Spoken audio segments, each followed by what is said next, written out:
throws for the end zone. Touchdown, Parker. Pick off by Xavier Howard. Tagovailoa trying to pick up for the fire for the end zone. Touchdown!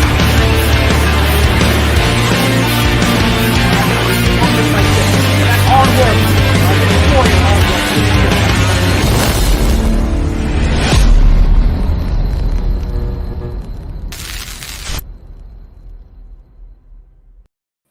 What is good, Fin Nation? What's good? It's your boy Reason. I hope everyone had a good Easter, and we're back here for another one. And I am joined by the god of the mod squad, Rhino Sith. What's good, Rhino? Dude, that opening is amazing, and I'm having a great day. Fins up, baby. I'm getting a new one for this next season heading up, so can't wait. We're gonna update it. Same guy. Shout out to MiamiSportsCheese. Same guy. We're just gonna update it and stuff like that. So we'll get that rolling for the new season after the draft picks come in and all that kind of jazz. So, because man, we are only 24 days away from the NFL draft. I can't wait. It's getting closer, baby. It's getting closer. And just an update for everyone. Basically, on draft night, night one. It's going to be your boy. I believe Damian Deese is going to join. I'm going to have Ryan Roberts formerly of the Draft Bible. He'll be up here. Kevin Dern from Dolphins Talk will be up here as well. Jeremy Klump from Fin Fanatic will be up here. Mr. Ballgame will be up here. And Dante Collinelli either will be here for the full night or he'll be checking in at some point. So fire, dude. Fire. There's going to be a heavy set of collegiate and draft minds up here, ladies and gentlemen. So, man, I'm going to tell you right now, I like that pick. It ain't going to get better in terms of coverage on night one than Phinside the NFL, man. It ain't going to be some dude who ain't watched a lot of film on these players trying to pass off his thoughts or whatever, or his reactions, just trying to make a buck off you. It's going to be us giving you like literally pick-by-pick analysis of every player selected, and then on day 2 your boy will be back here, and on day 3 I'll be back here again. So it's gonna be legit, man. It's gonna be I'm hyped, man. I'm hyped. So yeah, man, go pop some popcorn, get an empty bottle, and just sit down and enjoy it. Yes, sir. So it's gonna be hyped, man. It's gonna be hype. And shout out to the homie George. He says best coverage out there. You're damn right, son. Damn right. It don't get better than over here. How are you doing though, Rhino? Beyond, like, are you getting hyped for this coming up or what? Yeah, I totally checked out after Larry's stream on Saturday. I made an effort mentally just to check out everything, enjoy the family, like you did in a way. And then today all this news broke, so it's kind of like jumping, head first in again. I'm excited for the draft. So many things happening. Are all the moves going to happen a week before, a day before, the night of? It's all exciting stuff. Yep, and I see everyone starting to get on board with what I've been saying about Xavier Howard, that there ain't much talk going on, and that ain't good. So, and shout out to the homie Jason, because he was out here dominating Charger fans and dominating Cardinals fans who bring up the bench, and all with that little tidbit that I provided y'all for that Puerto Rican retard about, hey, Elway was benched for 3 games, but no one wants to talk about that, right? We just want to talk about Tua. So we'll get into that. Well, we're not going to get into that, but you already know what time it is with that. So let's get into, obviously, the big news of the day. And that news is Sam Darnold has officially been traded, and he's been traded to the Carolina Panthers. And this is how the trade went down. The Jets traded Sam Darnold to the Carolina Panthers for a 6th in 2021, a 2nd and a 4th in 2022 per sources. Now, Rhino, I think we kind of see we're kind of on the same wavelength with this trade. I don't think the Panthers got fleeced like some people are out here trying to make it seem. What do you think about that? No. They got something for someone they're probably going to release because, like we've been saying, when you're a GM, man, the number one priority of most GMs is to get your own darn quarterback, and everyone around the league knew that. That was no secret. So at least they got something. That's the way I look at it. Yeah. I mean, you look at it, they invested a third overall pick. One reason I forgot not to interrupt you. I think they have to make a decision, and it's $25 million if they want to keep him. What are you talking about? Darnold, I think They've already exercised the 5th-year option. Oh, so they already owed him 25? I'm talking about the Carolina Panthers exercised its 5th year when they. No, but I'm saying the Jets, if they had not made a move, they would have had to make that decision. Is that right? I have no idea. That's what I kept hearing. There was a date they had to decide, and if they decided to keep him, it was $25 million. So everyone knows that, right? So I think that's why they got what they got. Yeah, and here's the other thing too, man. This guy was a third overall pick. He has a pretty high ceiling, and we all talk about Chan Gailey and the offensive coaching that Tua got. We also talk about the porous O-line play, and we talk about the lack of weapons around him. Well, Sam Darnold suffered from all three of those things in New York. Everyone's writing him off, and I'm just sitting here like, y'all are crazy for writing this kid off. I don't know, man. We had Ryan Tannehill here with Gase. Tannehill leaves. He has a career awakening. Gase goes to New York, ruins another. I don't know how anyone can argue the opposite of that. I think the guy has talent, like you're saying.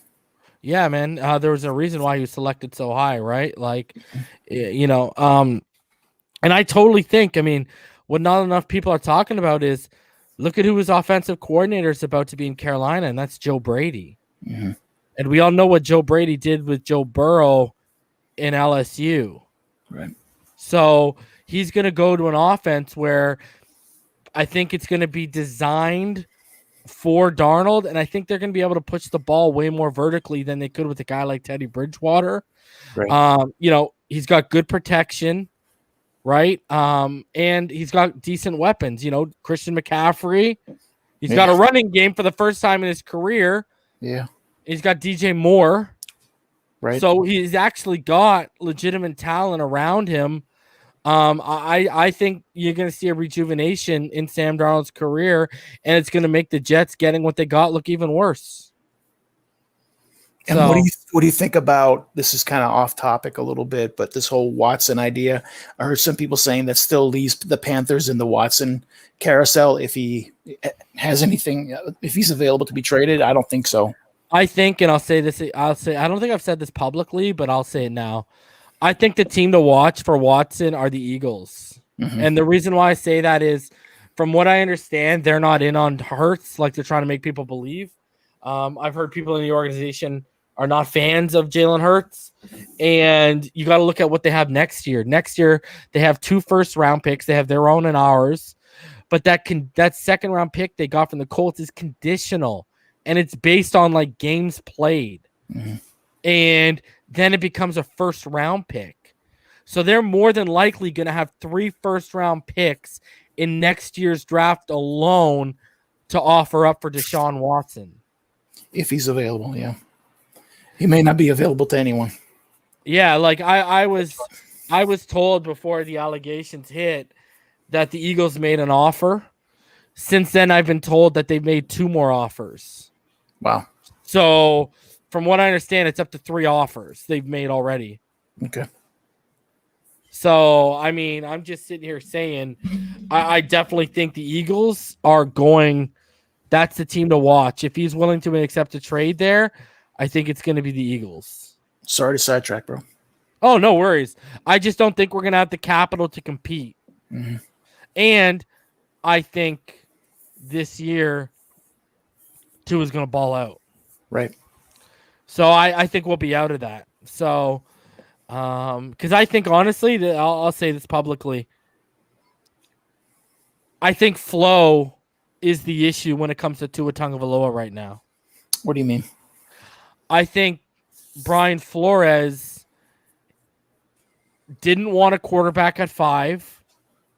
any quarterback, not just Tua. Mhm.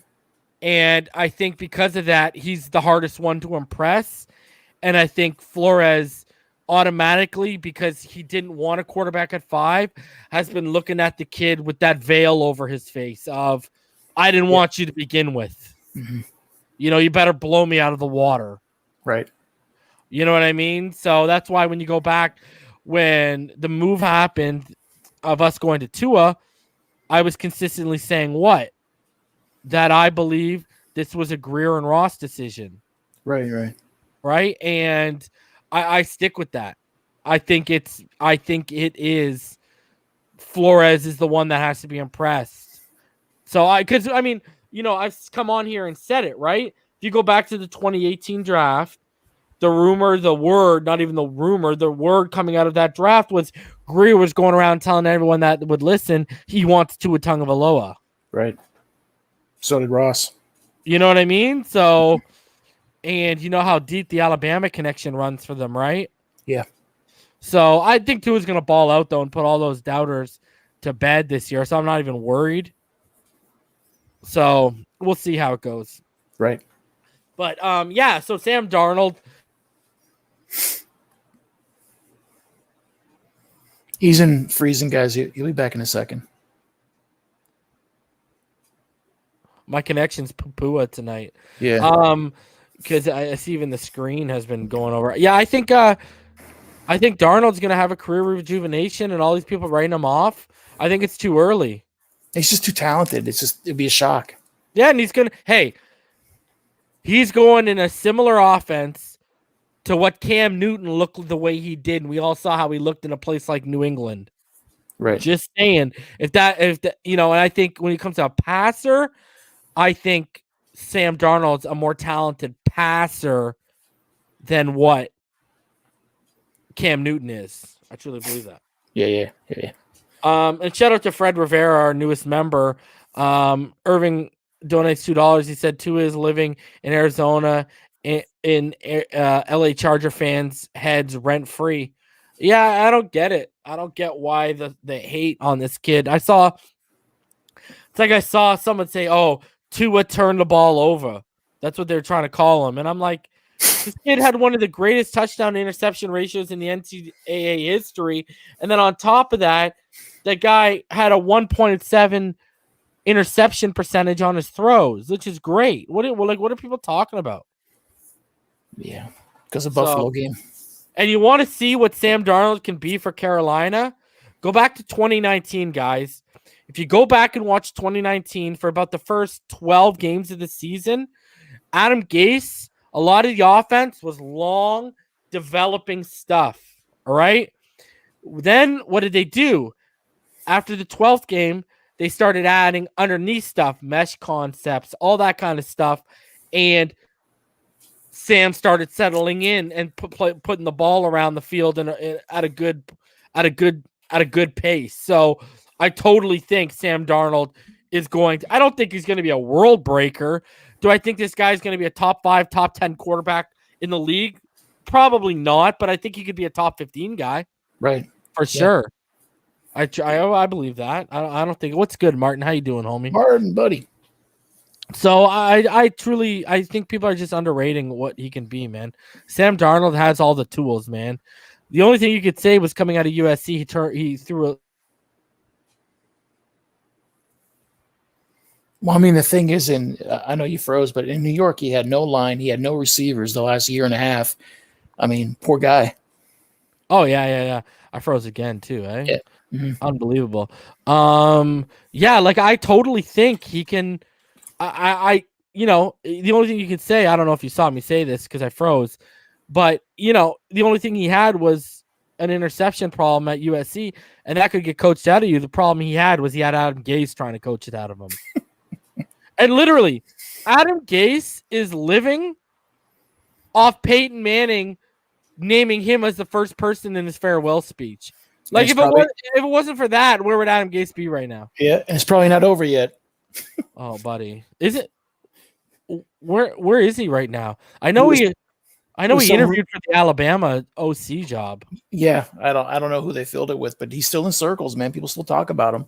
Bro, I wouldn't let him fill the water bottles on the sideline, let alone coach. Wouldn't let him in the stadium. No, bro, I'd be afraid of him ruining someone when he walks in. Yeah. All right, guys. So go ahead. There's about 291 of you right now. Smash that like button, subscribe if you are new here. We're on our way to 4K. Let's get that so you can see me in 4K. Hell You already yeah. know what time it is. All right. So let's get into I know Sosa that Bill O'Brien, but Adam Gase interviewed for that job. All right. So guys, Zachary, dude, I know who the OC at Bama is. I said Gase interviewed for the job. Let's keep up here a little bit, guys. All right.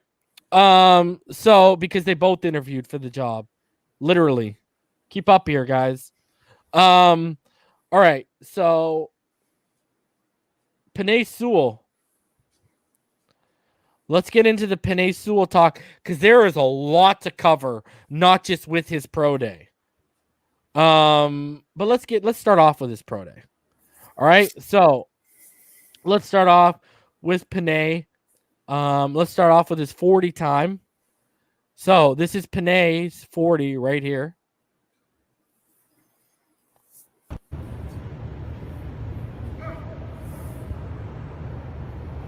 Penei ended up running a 5:09 at 331 pounds. I say it all the time. The guy looks 5'10". Who, Penei? Yeah, he's just so, everything's in proportion, Yeah.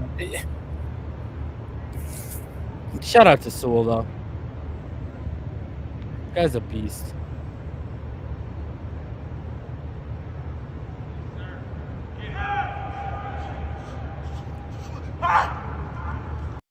Loves it. Finishes off the rep with a nice curling scream.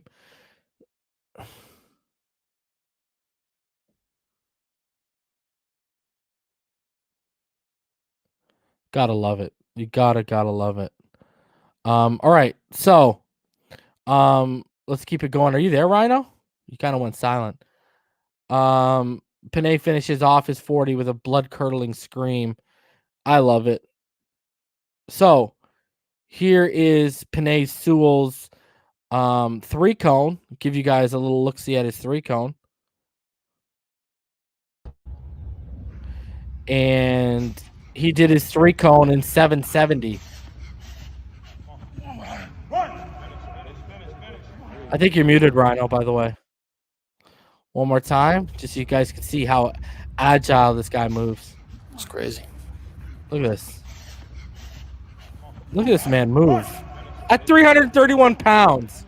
He looks 5'10", bro. I mean, everything's so compact. And it's proportional. It's crazy. Oh, I love this. You already know how I feel about this kid.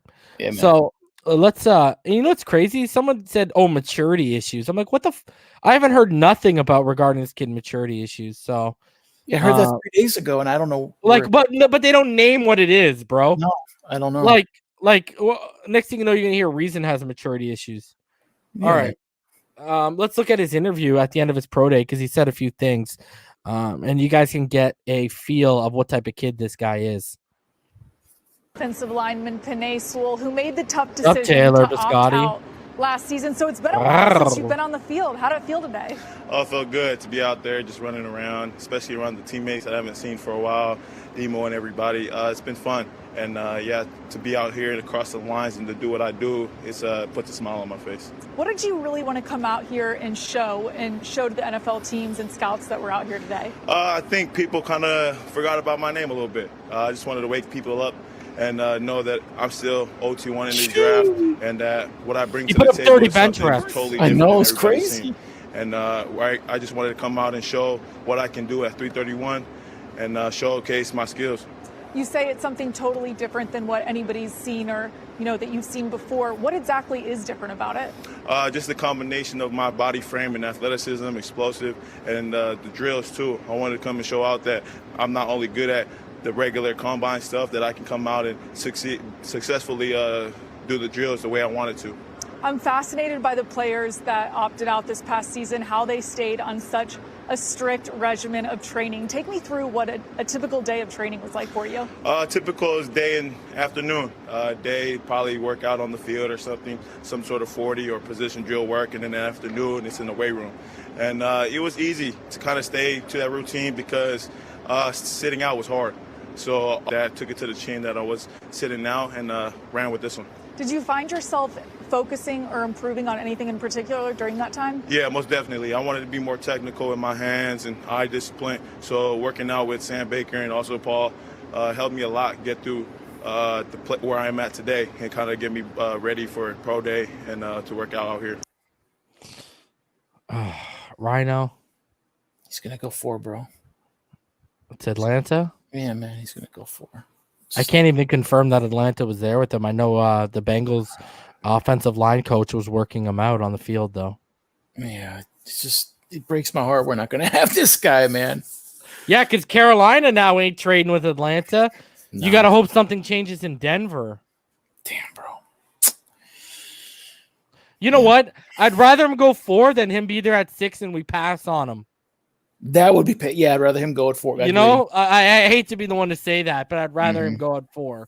Because if he's there at 6 and we pass on him, that's heartbreaking. Oh, bro, I'll be heartbroken, bro. And oh my god, don't even. If we pass on Pitts and Penei, and we oh my god, Smith or Waddle. Oh well, my heart. And I want Smitty. I'm fine with Smitty, but I'll still be heartbroken. Yeah, but over these certain guys, you know, it's hard to like go. Oh, that's great.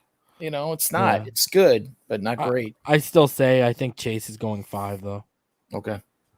I'll stick to that because I've been pushing that for a while now, so I'll stick with it. Which makes sense. It makes sense. So here is Penei Sewell's pro day. He came in at 6'4" and 7/8, 331. He had 10 and 3/8 inch hands, bro. 33 and a quarter arms, which some people are trying to say are short. Now I get it because I gave Slater some ish for being short, but his were 33 dead on. But for example, like Joe Staley, Joe Thomas, Dwayne Brown. There's so many guys who have arms under 34 inches that have been successful.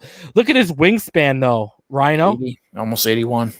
That's ridiculous. Yeah. That's like almost 2 inches under what Penei's was. Mm-hmm. So I think Mekhi Becton's was like 84 last year. Wow. So he ran his 40 at 5:09 and 5:13.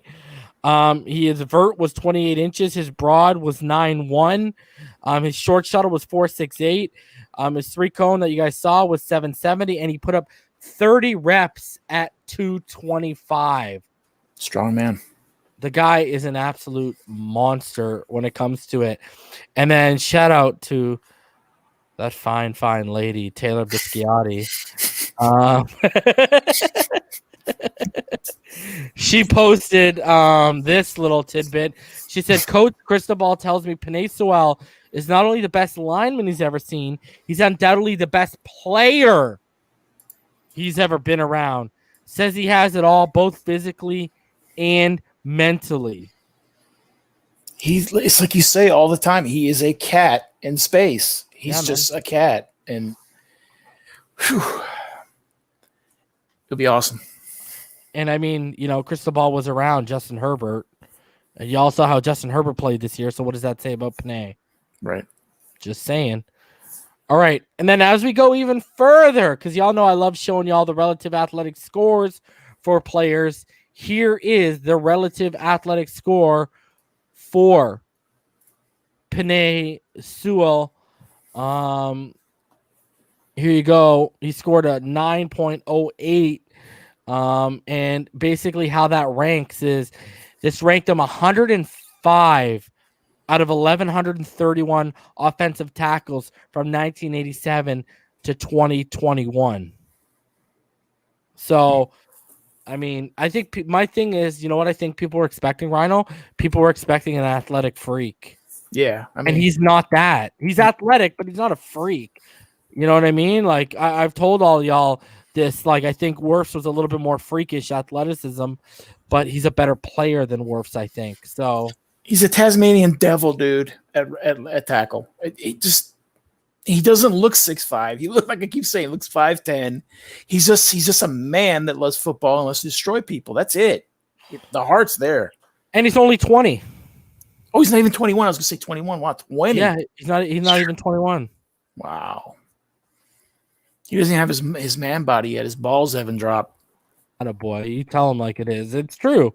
Wait till he gets the man strength, and guess what? He won't even be 21 till October. Oh my God. All right. Wow. I'm just saying. And I know Flores, guys, Brian Flores was in attendance at this pro day. Obviously, there was other guys like Demondre Lenore. Javon Holland had a very, very good pro day.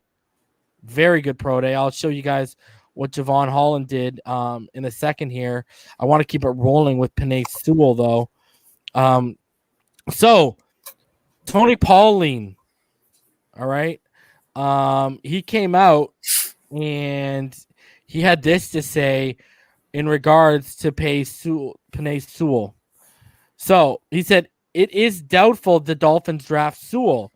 If they surprise everyone and take Sewell, a source at the workout told me the belief is Miami would move Austin Jackson, their second pick in round 1 in last April, to right tackle.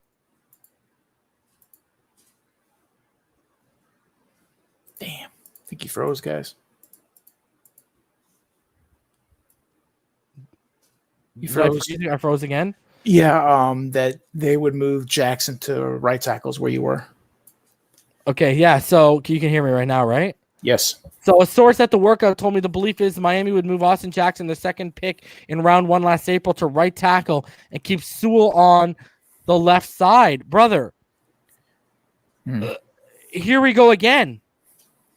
Okay, they traded for Isaiah Wilson, a natural right tackle. Mm-hmm. If Austin Jackson's moving to right tackle under these circumstances, what does that tell you all about Robert Hunt? He's not a right tackle. Like, do we got to keep going over this? Yeah. You know what I mean? Like, am I that wrong now that they're even thinking? What does that tell you? Hey, let me ask you this, Rhino. What does this tell you about where they believe Austin Jackson and Robert Hunt are as tackles? Well, if that's true, if it's true, I would say you could take it, and I may be wrong in this, that they feel more comfortable with Jackson covering the blind side while experimenting with Hunt on the left side with lesser possible disaster happening to our quarterback. That's how I would take it. Well, if it's true. This is kind of what I meant. This tells you that they're more comfortable long-term with Jackson being a tackle as opposed to a guy like Robert Hunt. Definitely. You know what I mean? Mm-hmm. Because he's the blind side. Blind side is the premium on this team. It's not left tackle, and everyone knows that. So, yep. Thank you. You give it can work. It's not the greatest plan, but you give Jackson an off season to work at right tackle. He might be better or good enough. But I don't want to do that. I want Sewell. I don't care what they say. Here's contrary to what Tony Pauline is saying, and I hate to use this guy, but I'm going to because of his article today. Armando Salguero put out an article about Penei Sewell today. Mm-hmm. And Paul, the reason why we wouldn't the reason why we would not go get a guy like Orlando Brown is A, he wants to play on the left side. B, we don't have the money to pay him the premium money that he wants right now. Mm-hmm. He wants top tackle money. We do not have the money for that. And Orlando Brown wants to play the left side. Now, I've been on record as saying I think he wants to play the left side so he gets paid left tackle money. But the problem is you'd have to pay him left tackle money to play on the right side. Right. So, I just don't. We don't have the money to pay him between 16 to 20 million a year. We just don't. So, anyways, here is what Armando said, Rhino.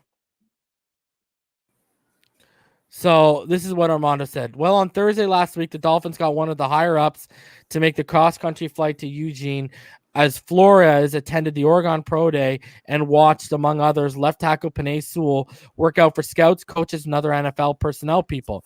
The Cincinnati Bengals were there too. Head coach Zach Taylor and director of player personnel Duke Tobin were present. So the Bengals scheduled to pick number 5 overall, just ahead the Dolphins at number 6 are on the Sewell interest radar. The stunning thing to me is that the Dolphins might be also. Mm-hmm. So here you go. You got Armando, because he doesn't know football, pleading that it's a smokescreen. And he says nothing against Sewell, who is clearly gifted and worthy of consideration as a top 10 pick. He's right there with Northwestern's Rashawn Slater and Virginia Tech's Christian Darrisaw. He basically goes on. But guess what? It has legs. Right. So then he goes on and basically says that, it could be a smokescreen, He calls it a luxury. So, I mean, who are we trying to smokescreen, though, Armando? Who are we trying to smokescreen? The Bengals pick ahead of us. You can't smokescreen a team that picks ahead of you. It doesn't make sense because it's not like they have a pick two places back or anything. That's their pick. I don't know. So he first says, this is hilarious. The guy who falls for all the smoke screens is trying to say, it might be a smoke screen. He's Mr. Smokescreen. You know what I mean? Like, unbelievable, bro. I personally think it's going to be Penei or Pitts or Smith. One of those three. Now, do I think they're going to take Smith over Penei and Pitts? Oh, it's a very real possibility. Yeah. It's a very, very real possibility. And I can hear the hearts breaking. But you guys, Smitty's a beast, man. When you talk about a guy who glides on the gridiron when he runs, his yak ability is very good. He's very dynamic with the ball in his hands. He stems and stacks very well. You got a guy who's one of the sharpest. I think he's a better route runner than Jerry Jeudy. I think he's got surer hands than Jerry Jeudy. Let me just say this way. If Smith is the pick, guys, don't be disappointed because you're getting a phenomenal player. And don't be worried. Don't listen to this bullshit about his size. The guy's had no problem with his release in college, and he's beat legitimate guys at the college level. Derek Stingley is probably going to be the first corner off the board next year, and Smitty took him to school. And you showed him getting hit, and he just gets right up. Gets back up. I say it all the time. Some people just have rubber for bones, bro. We all knew them in high school. Guys just take punishment. There's no reason for them to take it, but they take it. Yeah. It's just the way it is. But I will say this. I think the Falcons will be more inclined to take Penei over than Pitts. Okay. And I keep saying this because Arthur Smith doesn't run a lot of 12-man personnel, and they have Hayden Hurst. Mm-hmm. So I'm just saying. Yeah. You know what I mean? Yeah, so it looks like Pitts might be there. Smith. Yeah, I think Pitts is going to be there, and Smith is going to be there. I think Chase is going at 5, brother. That's right. And then Waddle, especially if Sewell goes 4. Just going to be Pitts, Smith, Waddle are going to be there more than likely. Darth, I think did I talk about this on the show? I think I might have last week.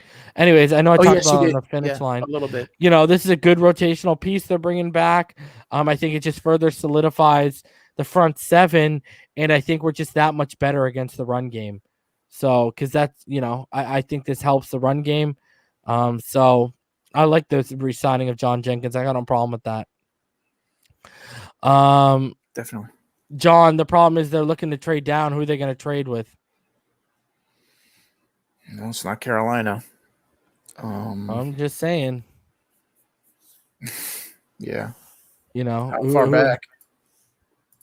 So we'll see what happens. Denver. See, Ben Albright was on the show and said they're not looking to trade up. Right. And Dallas, but why? They would have to give up too much to move up. Now, I've heard Dallas as a rumbling of if Penei falls. Okay. To stay there and draft him, or to move up to get him? To draft him. To draft him. Yeah. So, all right. I think if he falls, a lot of teams are going to be tempted. Whatever their plans were, they're going to be tempted. Oh, yeah. Especially the Chargers. Mm-hmm. Right? Because that's basically what their offensive line right now is missing.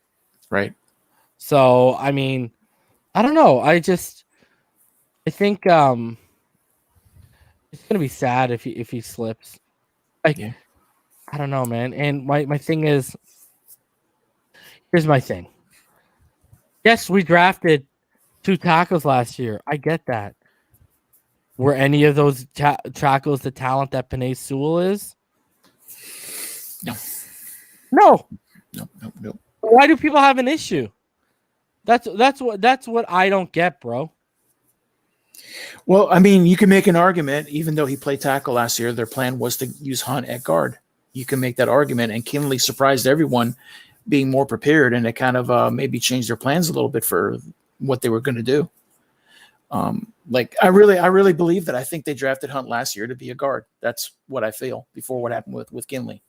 So, Oh, what, you didn't think they didn't think Kinley would fall the way he did? that once they got Kinley, even though they got him, I don't think they thought he was going to come on so strong, so good. You know, he was a force. So now you have a guy that, in my opinion, I thought they thought as Hunt as a guard, and they were going to put him in position first to be successful. But then Kinley got jumped ahead of them, so they had these 2 guys, and I think they had to change their plan a little bit. You know, Yeah, and you know what it was too, with the way they acted in the draft, like moving up for Kinley, et cetera, et cetera. Mm-hmm. I bet you they were really kicking themselves in the ass for giving that kind of money to Eric Flowers after the draft ended. God, we could have spent that money. Forget last year. Just this year, we could have taken that money and we could have gotten Lindsey. Instead, we got the good old Matt Skura. Mm-hmm. Yes, I'm excited. Oh my God. And I love Dolphin fans, the overly optimistic ones that try to paint the like most beautiful picture of what the team's going to be like. But there comes a point in life where you got to be a little bit of a realist, and you can't just live off being an optimist. You know what I mean? Yeah. So, all right, just to show everyone before we move on from Oregon's Pro Day, because I know a guy I've been talking about on this channel for quite some time. And that's Javon Holland. Javon Holland had a very, very good pro day too. He came in at just over 6 feet. He weighed 207.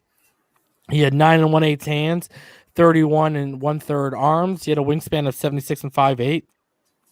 He put up a 4.46 40. I love it. And he had a vert of 35.5. He had a broad of 10.6. He had a short shuttle. Yeah, no. He had a short shuttle of 4.14, and he put up 19 bench reps. Now, another guy on this list that everyone should pay attention to, because he was on the prospects we've interviewed, and I mentioned him multiple times on here, Demadre Lenore. He came over just over 5'10". He weighed 199. He had hands of 9 3/4, arms of 30 5/8, wingspan of 75 1/8. He put up a 4.44 40. He had a 34.5-inch vert. He had a 10.1 broad.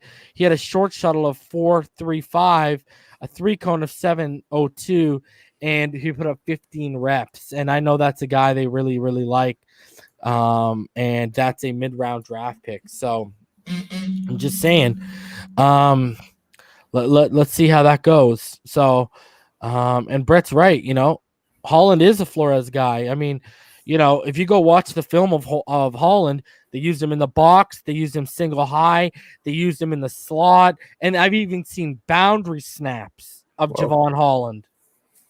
It doesn't get more versatile than a guy like that at safety, man. So let's get into the Tulsa Pro Day. And there's not really a ton to go over here, but there are some things. So because it's just a lot of info didn't come out of Tulsa, because I guess a lot of people didn't want to make the trip. More people were at Oregon to see what Penei, Javon Holland, and such had, and Thomas Graham and Lenore. So basically this is what he put up.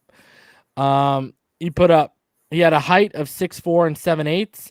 He weighed 259 pounds.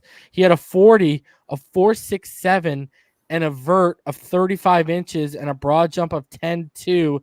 And I believe he also put up 19 reps, which isn't very much. And his arms? His arms weren't there, were they? No, I his arms are. don't have his arm They measurements. look a little long to me. I mean, like I said, the longer the arm, Yeah. it's a little low. So, I mean, there's your stats for Zaven Collins, and there's a lot of chatter about him in the top 15 right now after his pro day. So if they take him, is he standing up or is he a hand in the dirt? He is a Mike. He's a Mike. Yeah, he's a traditional Mike. He's not very good rushing off the edge. Okay, so did they use them like that in Tulsa, but I wouldn't recommend it. He looked too stiff, right? His hips and yeah, he's what's crazy is like he's athletic, but he's not overly athletic. okay. And yeah, I would say the fluidity in his hips isn't like gonna blow you away. But I think he's gonna be, if he comes, look at perfect example. He will be used the way the Patriots use Dante Hightower. Right. You always mention him. Yeah, like that's literally and the bench reps should worry you just a little bit because he's not overly strong, overly powerful. I'd like to see 24, 23. I'm sorry, say again. I'd like to see 23 or 24 would have been better. Yeah, for sure. All right, and another thing I just wanted to add, guys, the Miami Dolphins linebacker coach, Anthony Campanelli, was running one of the pass coverage drills that Zaven Collins did at his pro day workout. So he's scheme versatile. He makes sense. Flo loves him. Yeah, exactly. So we'll see what he turns out to be. So, but how would that shuffle everything? If he is sitting next to McKinney, what happens to Baker? Well, look at how they use Baker, right? They use On Baker more off ball, right? Like I told them how they should. If you go back and watch the video where I said he's not a Mike, I talked about how he needs to be used more off ball, on stunts, twists. You need to use him like blitzing between, up on the line of scrimmage between the tackles. You know what I mean? And by that I meant defensive tackles, etc. Like filling them in the gaps and sending them. So. That's how I would use him. And Baker is I would use him rotational. The reason I think Baker is going to have a big year this year because this is money ball year, man. He's got to make money this year. He's going to play hard now. Well, he better hope this defense schemes up for him the way it did last year for some of his sacks. Mm-hmm. And he better start hitting people at the line of scrimmage or behind it, and he better learn how to play through traffic real soon. Stop being so sticky. So, So, and if you use Zaven, the thing is McKinney is your Mike. Okay. So you could use him as a Sam or a Will. You could use him as either one, or you have him in that jack role where he could either be, he could basically be on the weak side or come up on the line. But I wouldn't use him a ton off the line. So that's just how I feel with Zaven. Okay. All right, so let's keep it rolling. Guys, in case you weren't around this weekend, Twitter kind of blew up over this one picture, and let's show it. And this is Tua working out. This is Albert Wilson in the background. This is Robert Foster. This is Kirk Merritt. This is Devontae Parker. And this is Matt Collins. And what's crazy is, did you know, Rhino, that Albert Wilson had his wedding later that day? Wow. Well, that's dedication. Yeah. So good for him. So like literally all these guys are working out, and then what happens? You know what I mean? Well, for defense to him, I'm assuming he's with the same woman he had a child with last year, so they've probably been together for quite some time. So it's not the wedding that you might think of. Yeah. Not the white wedding we think of. Yeah. Shotgun Chapel, attaboy. So it's good to see, and if you go back to when Will Fuller was interviewed, he said he had already talked to Tua, already texted Tua, and he basically said, you know, that he couldn't wait to get down there and he was going to start working out with him too. Yeah. See, here's my thing. Look at the amount of receivers we have. 12 total. Pitts or Penei makes the most sense. I'm just saying. You can get a receiver later if you want. Yeah. I'm just saying. It's such a deep receiver draft. Mm-hmm. I'm just saying. I just wish Preston was there, but I think he's going to be hurt a little bit, right? I mean, it's going to take a little time, I think. Well, he's probably worried about fucking breaking his ankle if he came out and worked out with these guys. Probably. Buddy, I don't know what's softer, wet roll of Sharman or Preston Williams on the football field, bro. You tell me. Probably Preston right now. Especially if Wilkins is around. And watch, he's going to be healthy this year. Why? Contract year. Yeah. 9 out of 10 That's times. why I always hate these contract years with guys who are all over the place, man. Yeah. It 9 out of 10 times, man. They come balling out that contract year. So just like Robert Foster, hey, man, I love the fact you're out here working with our quarterback, but Robert Foster has been hurt every year heading all the way back to Alabama. Yes, sir. So we'll see how it works out. Mm-hmm. Nothing but love. I hope all these guys work out, bro. I hope that boy Kirk Merritt works out, bro. So who is that? That's Mac Hollins, Parker Wilson directly in Wilson, the black. Yeah. Kirk Merritt's right behind him in the gray. You can only see his arm. Right. And then Robert Foster in the blue. And then Gesicki took the picture, right? Buddy, all I see is Gesicki on boats, bro. Yeah, I know. You know what I mean? Bro, you better get off those boats because a guy by the name of Kyle Pitts is coming for your job, bro. Yes, sir. Just saying. I am just saying. All right. So let's keep it rolling here. I wanted to show this video, and it's Bernardrick McKinney. It's an 8-minute video. Now, there's a white dude. I don't know his name. All right. Dude, this guy acts like McKinney signed this as a free agent. Mm-hmm. Yeah. It's the guy after Peter Schrager. I'm like, what is this guy talking about? This guy had too much brandy in his coffee this morning. Shout out to Martin with the $5 donation. He says, so this is Kyle Pitts. If y'all don't get it right, he's taking all y'all targets. Yeah, that's the caption. Showing him the picture of Kyle Pitts. Yeah. Yeah, exactly, Martin. 110%. Exactly. Yeah. Or it's a picture of Penei Sewell saying, here, guys, I'm going to have time this year. I'm actually might get someone who blocks or can pick up a stunt. I can complete a pass further than 15 yards. Yeah. Without being killed. Yeah. All right. So let's get into this Bernardrick McKinney little interview here. Bring it up.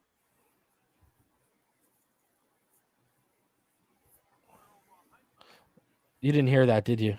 Very low for me. Okay, let me bring that back. Let me bring it back. I don't think I hit the audio. I don't know why they don't make that default, man. Automatic, you know what I mean? Tell me if you can hear it. 100 tackles. Yes. 3 of the last 5 seasons, and is ready to be an enforcer, okay, in Brian Flores' defense down in Miami. Please welcome Dolphins linebacker Bernardrick Lambo McKinney. Big dog, welcome to the show. Yes, sir. Yes, sir. What's up, big man? What's up? Man, thank you for waking up with us this morning, man. First of all, let's get this out the way, okay? You missed 12 games last season with a shoulder injury. How's it feeling, and will you be ready to go week 1? Man, I'm definitely ready to go week 1, man. I've been rehabbing my shoulder, getting this stronger, man. Just doing a whole lot of off the field things to try to get my shoulder ready for the season. And I'm ready week 1. I'm ready to play. Excited to be back on the field and can't wait week 1, man.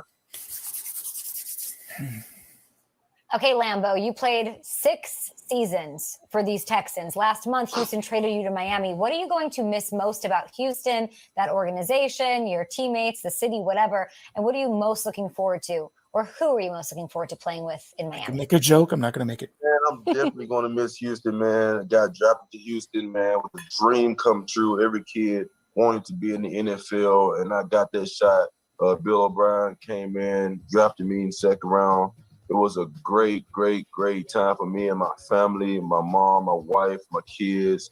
I'm definitely going to miss Houston, but I'm definitely looking forward to another part of my life, my journey. Great opportunity to be in Miami. I want to thank the coaches and the Dolphins for giving me the opportunity to be able to trust me, to be able to play and trade for me. So I'm just ready to be in Miami, ready to get to work, ready to play football, ready to make some plays on that defense. So you've already had an awesome NFL career. You now join this Dolphins defense that is young and up and coming. And I'm looking at their schedule now as we're doing this in real time. And I'm seeing on the schedule, you have the Titans, which means Derrick Henry is on your way. Christian McCaffrey, pretty good running back. Alvin Kamara, pretty good running back. Do you look at that kind of stuff knowing that you're one of the best run-stuffing linebackers in the sport? Do you ever take a look at, okay, who are the big dogs that I'll be facing? And do you prepare almost as if an NBA player prepares for his opponent? Do you start to look at the running backs that way? I mean, those guys you just named, definitely, hands down, great running backs. But I was taught coming up in the league that every team has firepower. Every running back is a great running back. If you don't know, I mean, you're just playing against guys that without the big name, they run the ball just Look hard. what he says here, guys. They're great running backs, and I'm excited to be able to play against those great running backs. I mean, it's mano a mano. Derrick Henry and Bernardrick McKinney in the whole 4-for-1. Let's get it. I'm just ready to play against those guys to make a name for myself. So He can take care of himself. B-Mac, congratulations on signing with the new team. Obviously, you know, as a Look at player, this. when you get to free This is the agency, guy. that's kind of the carrot that gets dangled. Oh, my God. You're there, you're going to Miami. You got a nice new contract. What is this guy talking backed up about? The Brinks truck for you, and now you got straight cold goods. Is that what your shirt's all about right now? So you got plenty of ice cream for you and anybody else that wants some. I just put, Listen. Put on the first shirt I see you, man. I just put on the first shirt I see you. No. Well, listen, you got the contract, and look, they're paying for your services, but when you're a veteran like you are, and you get this new contract, and you're coming to a team that's trying to establish an identity, they're trying to find a way to win football games. They're trying to get to the playoffs, something they haven't done in 12 years, and you've won 4 division titles while you were in Houston, and you're bringing that to the table. I'm just curious, did you talk to Brian Flores about what else you're bringing to the table? What kind of leadership role are you going to have, and what are you going to bring to this defense and as you try to change that culture down in Miami? I mean, I can't spill the beans, you know what I'm saying, talking. But no, we haven't really talked about it. But me as a person, man, I've always been a leader. I'm going to play my role, whatever spot they put me in to play, as if having a headset or just being a linebacker on the field. Communicating, try to lead by example. They're definitely going to get a linebacker that's going to bring a lot of energy to the game. Definitely a lot of hard hitting downhill, a lot of passion. A guy not selfish, going to do whatever it takes to make his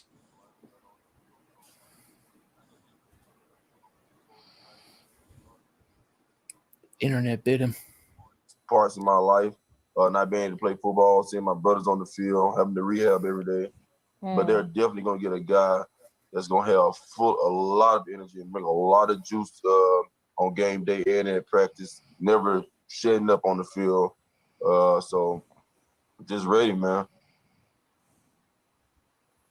Lambeau Mack, look, big dog. So you played defense your entire career in the National Football League, but you share some similar backgrounds, right? You played quarterback in high school. That's what I figured out. You played quarterback in high school. I played quarterback in high school too. Okay, you threw like 20 touchdowns your senior year, big dog. So how would you rate your quarterback play from high school, number one? And number two, you give any tips to Tua on how to throw that pill around a little bit? Man, them high school days for real, man. Hey, I'm not gonna lie, man. I miss them high school days as quarterback, but man, out of high school, I don't think I could do it, man. Only I can do it. That's a really, really, really, really hard position, man. I'm good with the linebacker spot. I can't tell no NFL quarterback how to throw no ball, man. Because they've been through high school, college, and in the NFL, man. But my high school days was fun as a quarterback, man. Being able to tote the rock, I was bigger than everybody too, though. So I mean, it was a fun time, great experience in high school. And if you wanted to be the quarterback in college, there was somebody standing in your way on that Mississippi State Bulldogs team. One of the most celebrated SEC quarterbacks in recent history was your teammate. It was Dak Prescott. You guys were on the cover of the media guide together at Texas A&M. Look at young Dak right there. Dak slips to the fourth round and just now got paid generational wealth and money that a lot of people would say sets the bar pretty high for the quarterback class. You've known Dak for nearly a decade now. Take us through your happiness and what you thought when Dak finally got that new contract. Man, it's definitely a game changer, man. Like I said earlier, growing up, every guy wanted to be in the NFL, NBA, and being able to take care of their family. And proud of him, that great contract. Now he can do that. He can take care of his family and finally just focus on football and not worry about, I'm trying to get that big check. But I'm happy for him, proud of him, man.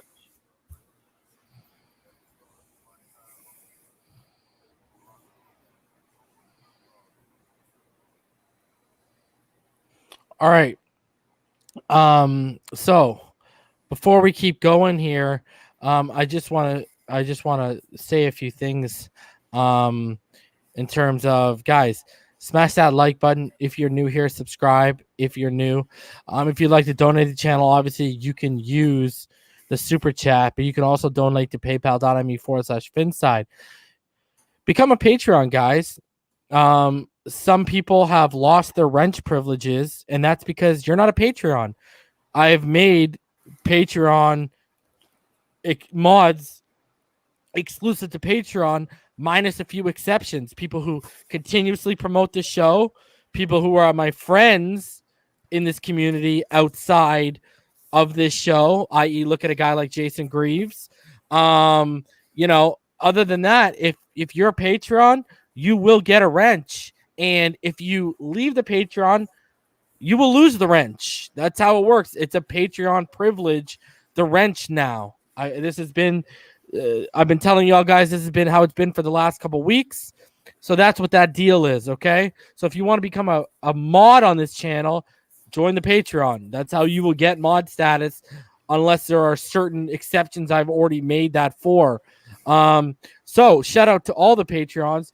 Rhino Stith, Fake Spike, K All Day, Ramon Casillas, Seth, Slim Pickens, Ricketic, Big Time, Red Dino, Marino's Goat, your boy Trev, Josh, Tranquilize, Jazz 803, Martin, Zo Vegas 75, Cap for Life, The Arkham Elf, Irving, Drew Boo, The Show, Jawar Thompson, Mighty Dolphin, Ben Glassford, Andre Villarreal, Cody, J Love T, Todd, Labruto, The Enigmatic One, Chalk Vanilla Straw, Georgia Boy 23, Don Wayne, Florida born, Kentucky grown, Michael Rodriguez, and Dennis Klassen. Appreciate each and every one of you guys. And if you're on that list and you haven't been modded yet, because a few of you are new, just DM me what your YouTube name is, and I will have you modded up right away. Now, if you see those people rocking those cool little emojis, and they have the badges close to their name, you can become a member. And that's how you get access to that. There's 3 different levels, and you can support the channel that way. And I want to go ahead and shout out each and every one of my members, because I believe there's about 57 of you guys. So I want to shout out each and every one of you guys. Of course, Damian Deese, your boy Trev, Talking Vegas All Day with KA, MF Fins, Ricketic, Greg A, Irving, K All Day, Seth, Drew Boo, Rhino Sith, Twizzle, Law, 10442, Derek Huggins, Timothy, Yawabulla, Bruce One, Marino's Goat, Foxing Around, Michael Vowell, Timothy, Joey Butters, Nico, the homie Nico, one of my day ones here. Mighty Dolphin, Dolphin Sweden, Fake Spike 94, Jazza 803, Luke Sparkman, D-Ray 91, Tilly, Flips, Marcus 84 Franks, Ty Rhodes, Florida born, Kentucky grown, Paige Wood, SC 42, Corn 72, Johnny Lucifer, Trap RNG Media, Michael Myers, Tony Yuswa, Brad, Cody Patron, The Show, Chef Jew, Jonesy Fins Nation, Kevin Williams, El Reezy 941, Rhonda, Philip Leduc, Zachary Harris, Dennis Klassen, Powerhouse TJ, Cap for Life, Daniel Galagos, and our latest, which is Fred Rivera. Shout out to One each more. and every one of you. There's one more. Oh, shout out to the homie Ramon Casillas, who just joined too. Shout out to you, homie. What a list. Appreciate you. So that is an empty set formation. Irving is, yeah, I know, with Gailey. That's hilarious. Yeah. Not with Tua. He doesn't know what that is when Tua's in. But if you want to be a mod, like I said, Patreon is the way to become a mod. So other than that, I don't guarantee mods with joining the YouTube membership.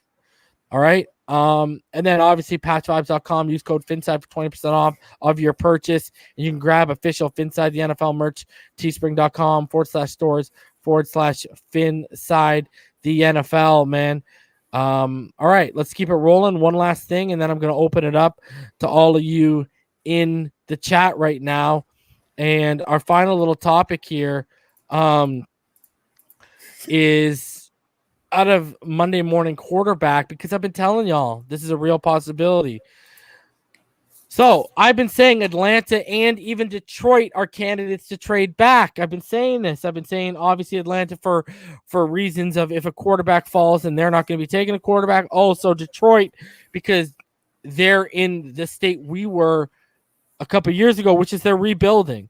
So it says the first three picks are spoken for, and that leaves the Falcons as a team to watch. One that's going to have to make a decision on its pick with some complicated finances at quarterback due to all of Matt Ryan's restructures, and a team in need of a cheaper young talent, which just around its core. My guess has been that the Falcons will stick at number 4 and take a quarterback because I don't think they want to count on picking that high again. And this happens to be a really strong year at the position. But I do know they're open to the idea of trading the pick and have had exploratory talks with other teams on a deal that would have someone else moving up to 4. And Detroit's another team I've been told to keep an eye on, since they can give other teams an opportunity to jump Carolina, no more, and Denver in the quarterback line. Though that'd more likely be a draft day deal since you can't totally be sure who'll be there at number 7. I'm told they've got a cluster of players ID. They'd be good with that 7, but are open to doing a deal to move down as well. What about Miami and Cincinnati? The former's been conservative, Cincinnati, in moving first rounders over the last 25 years. Remember, they were offered an absolute boatload for the first overall pick, which they ended up using on Achilles Smith, and I bet you they wish they took those. And will likely have its top pick of a top target, Kyle Pitts, Jamar Chase, or a bodyguard for Joe Burrow, like Rashawn Slater, who I've said makes a ton of sense because they can get interior play out of him.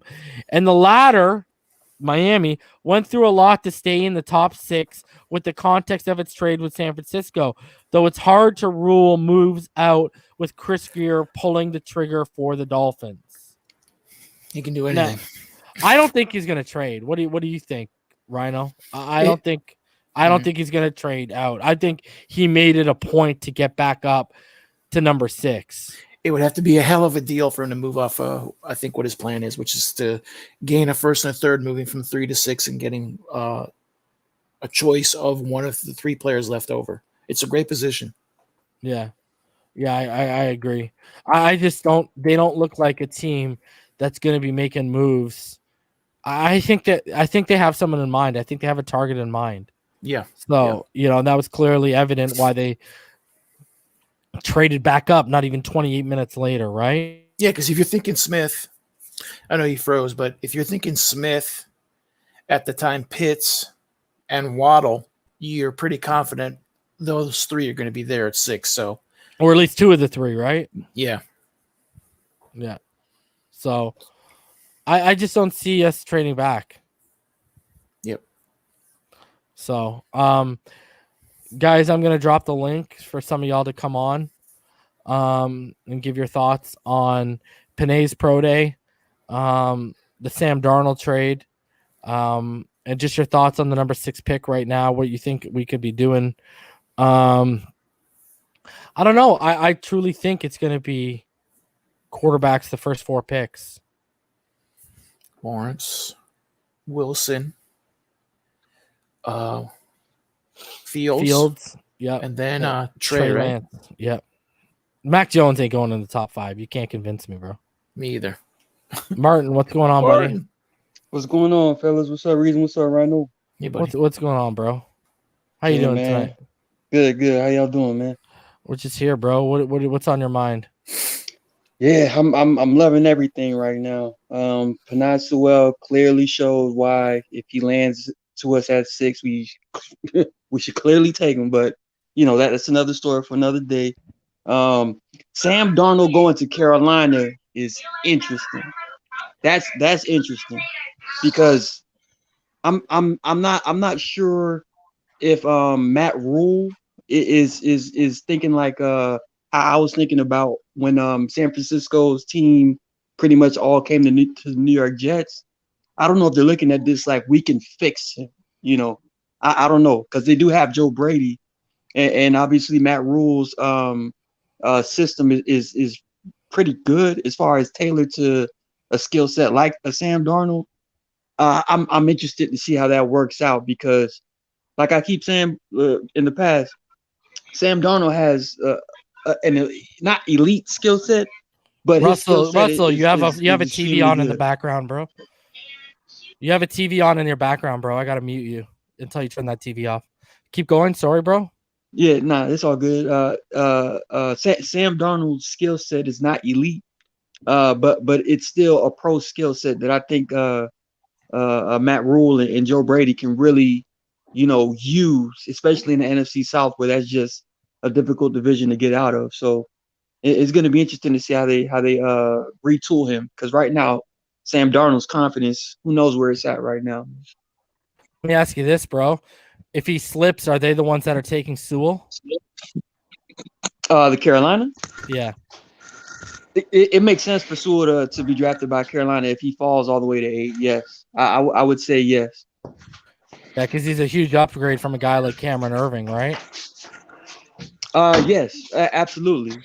When you have Sewell at left tackle and Taylor Martin at right tackle, your offensive line is pretty much complete at the edge. So, I don't see a reason for them not to take Penei Sewell since they already, make the trade for Sam Darnold.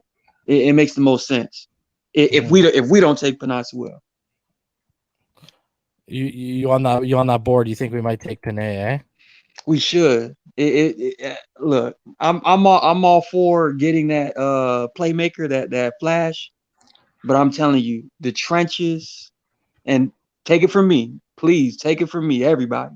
And guys, this is a guy who played ball at a high level. This man played the Miami Hurricanes when they had Olivier Vernon. So, and Martin, like me, played quarterback in college. So he knows exactly what he's talking about. Take it from me, everybody. When you have guys in front of you that can block and they just leave you upright, the entire offense changes completely. So I'm just saying if the issue was Sewell, or Tua struggling because of no time, him being a rhythmic passer. Mm-hmm. If he has that fortified line in front of him, you're going to see the Alabama tank for Tua that we all want to see if we solidify this offensive line. And Sewell is clearly a guy where if he falls to 6, Brian Flores seen him. All signs point to us taking him to make sure that we're doing right by our young quarterback. That's all. Martin coming with the knowledge, bro. Damn. Sorry about Drop that it. reason. Drop That it. wasn't Drop my it. TV. That was my girl's loud ass brand new phone she's gotten. It's super loud. She was watching a YouTube video while doing the dishes, and you could literally. I was in the living room and she was in the kitchen. No worries. So it's that loud. I was like, "Hey, babe, could you turn down just a smidge?" Yeah. So what's up, fellas? How's everybody doing What's tonight? going on, Russ? Hey. What's going on, man? Pitts at 6. Evening, fellas. What's happening? How y'all doing? What's going on? Hey Will? guys, What's going how's on, everybody? man? What's up, man? Good. What's up, Breeze? What's up, Martin? Yo, I wanted to first of all, I just wanted to say something. I had a ridiculous leg workout today. I feel great. I had an awesome leg workout, but I'm squatting, right? I'm doing squats today. And like I'm in pretty good shape. This has to do with the Dolphins. I'm going somewhere with this. Like I'm doing squats, right? And like I'm in pretty good shape, like right? Like I'm about 5'8" and I'm like 185. And like I can squat, like I can get up to like 315 on the squat rack, and I struggle to get like 4 or 5. This dude, Rondale Moore, for that dude to squat 600 pounds at 180 pounds, bro, that's ridiculous, man. That is crazy. That's ridiculous. But like that, I just wanted to point that out, man. That's it. And I said Kirk Merritt did that last year, too, right? Didn't Kirk Merritt do that last year too? Yeah, he had the what did he have? A 45-inch vert.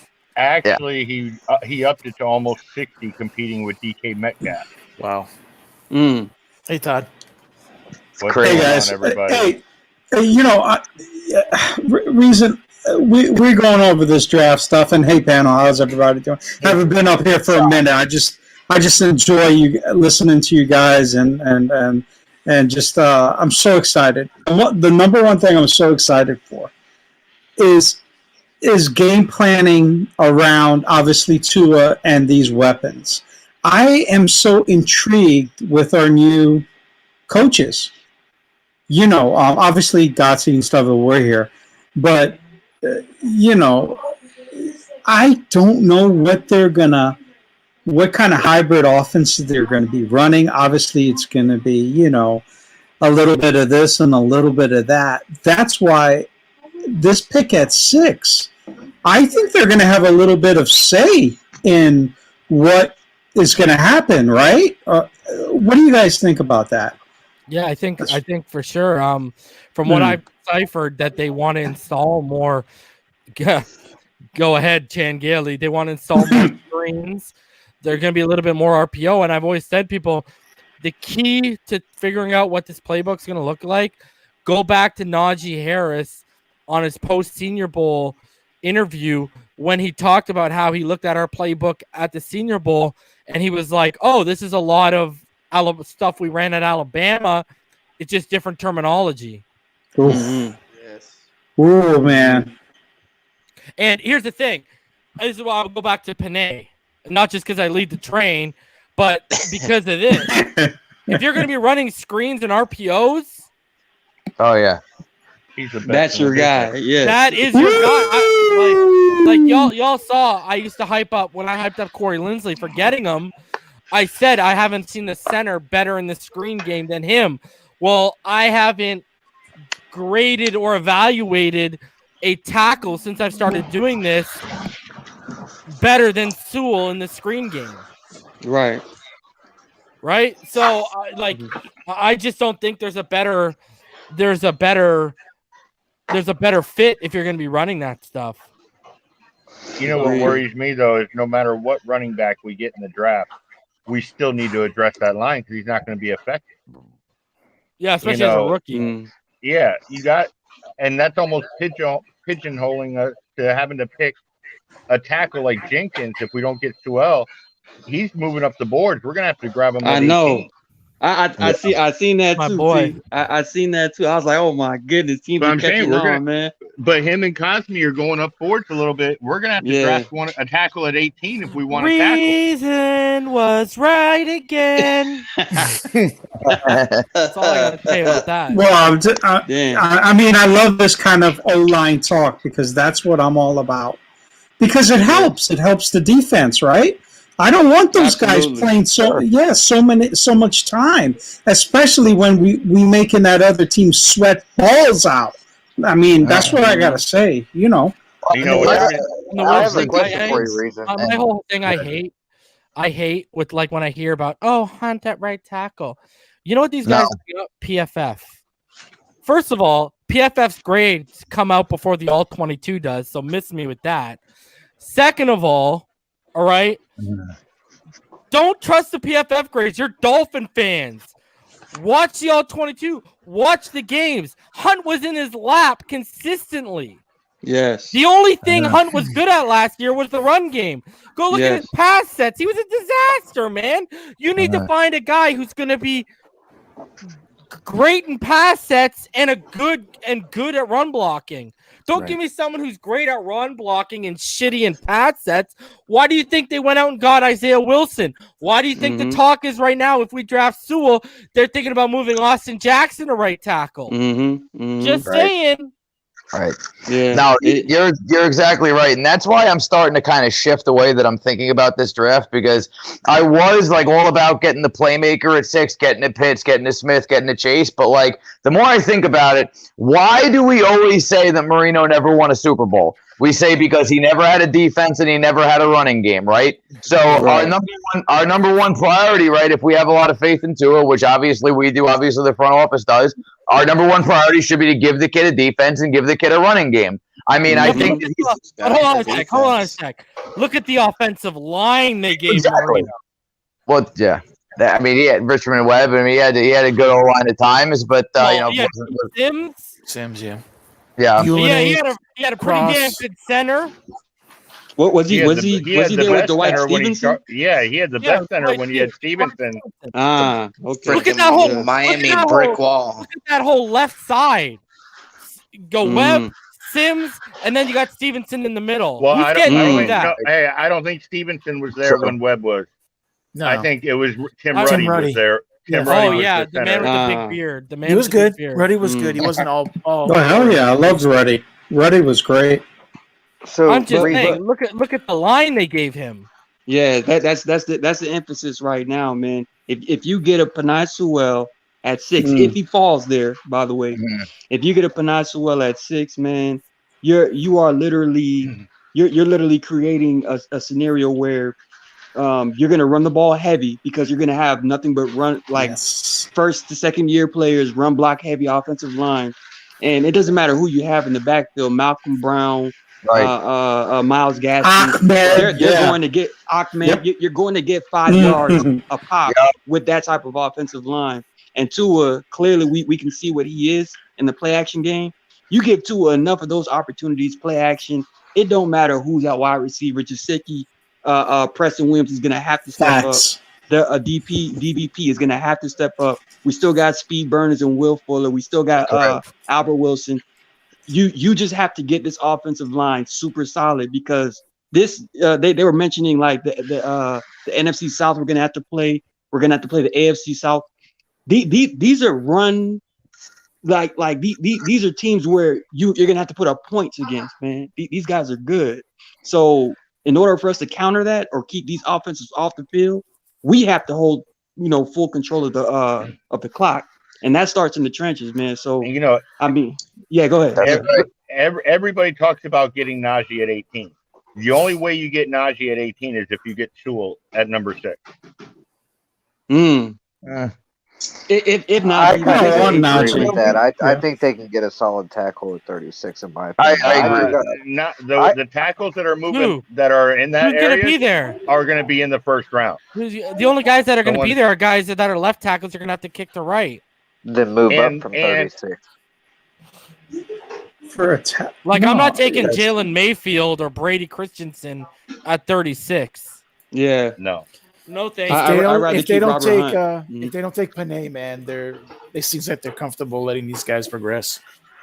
That's going to be tough to watch, though. So I've got a question for you. If they move Jackson to right tackle and Hunt to left, No, they didn't say that. They said if we got Sewell, they would move Hunt to right tackle. But maybe that's the plan either way. I think the plan's to kick him inside. Okay. Look at Wilson. Yeah. Look at Wilson. They brought in Isaiah. Y'all really think they brought in Isaiah Wilson to be a swing tackle? No. You think they brought him in for depth? No. They brought him in thinking he was going to get his maturity issues right and win that job out.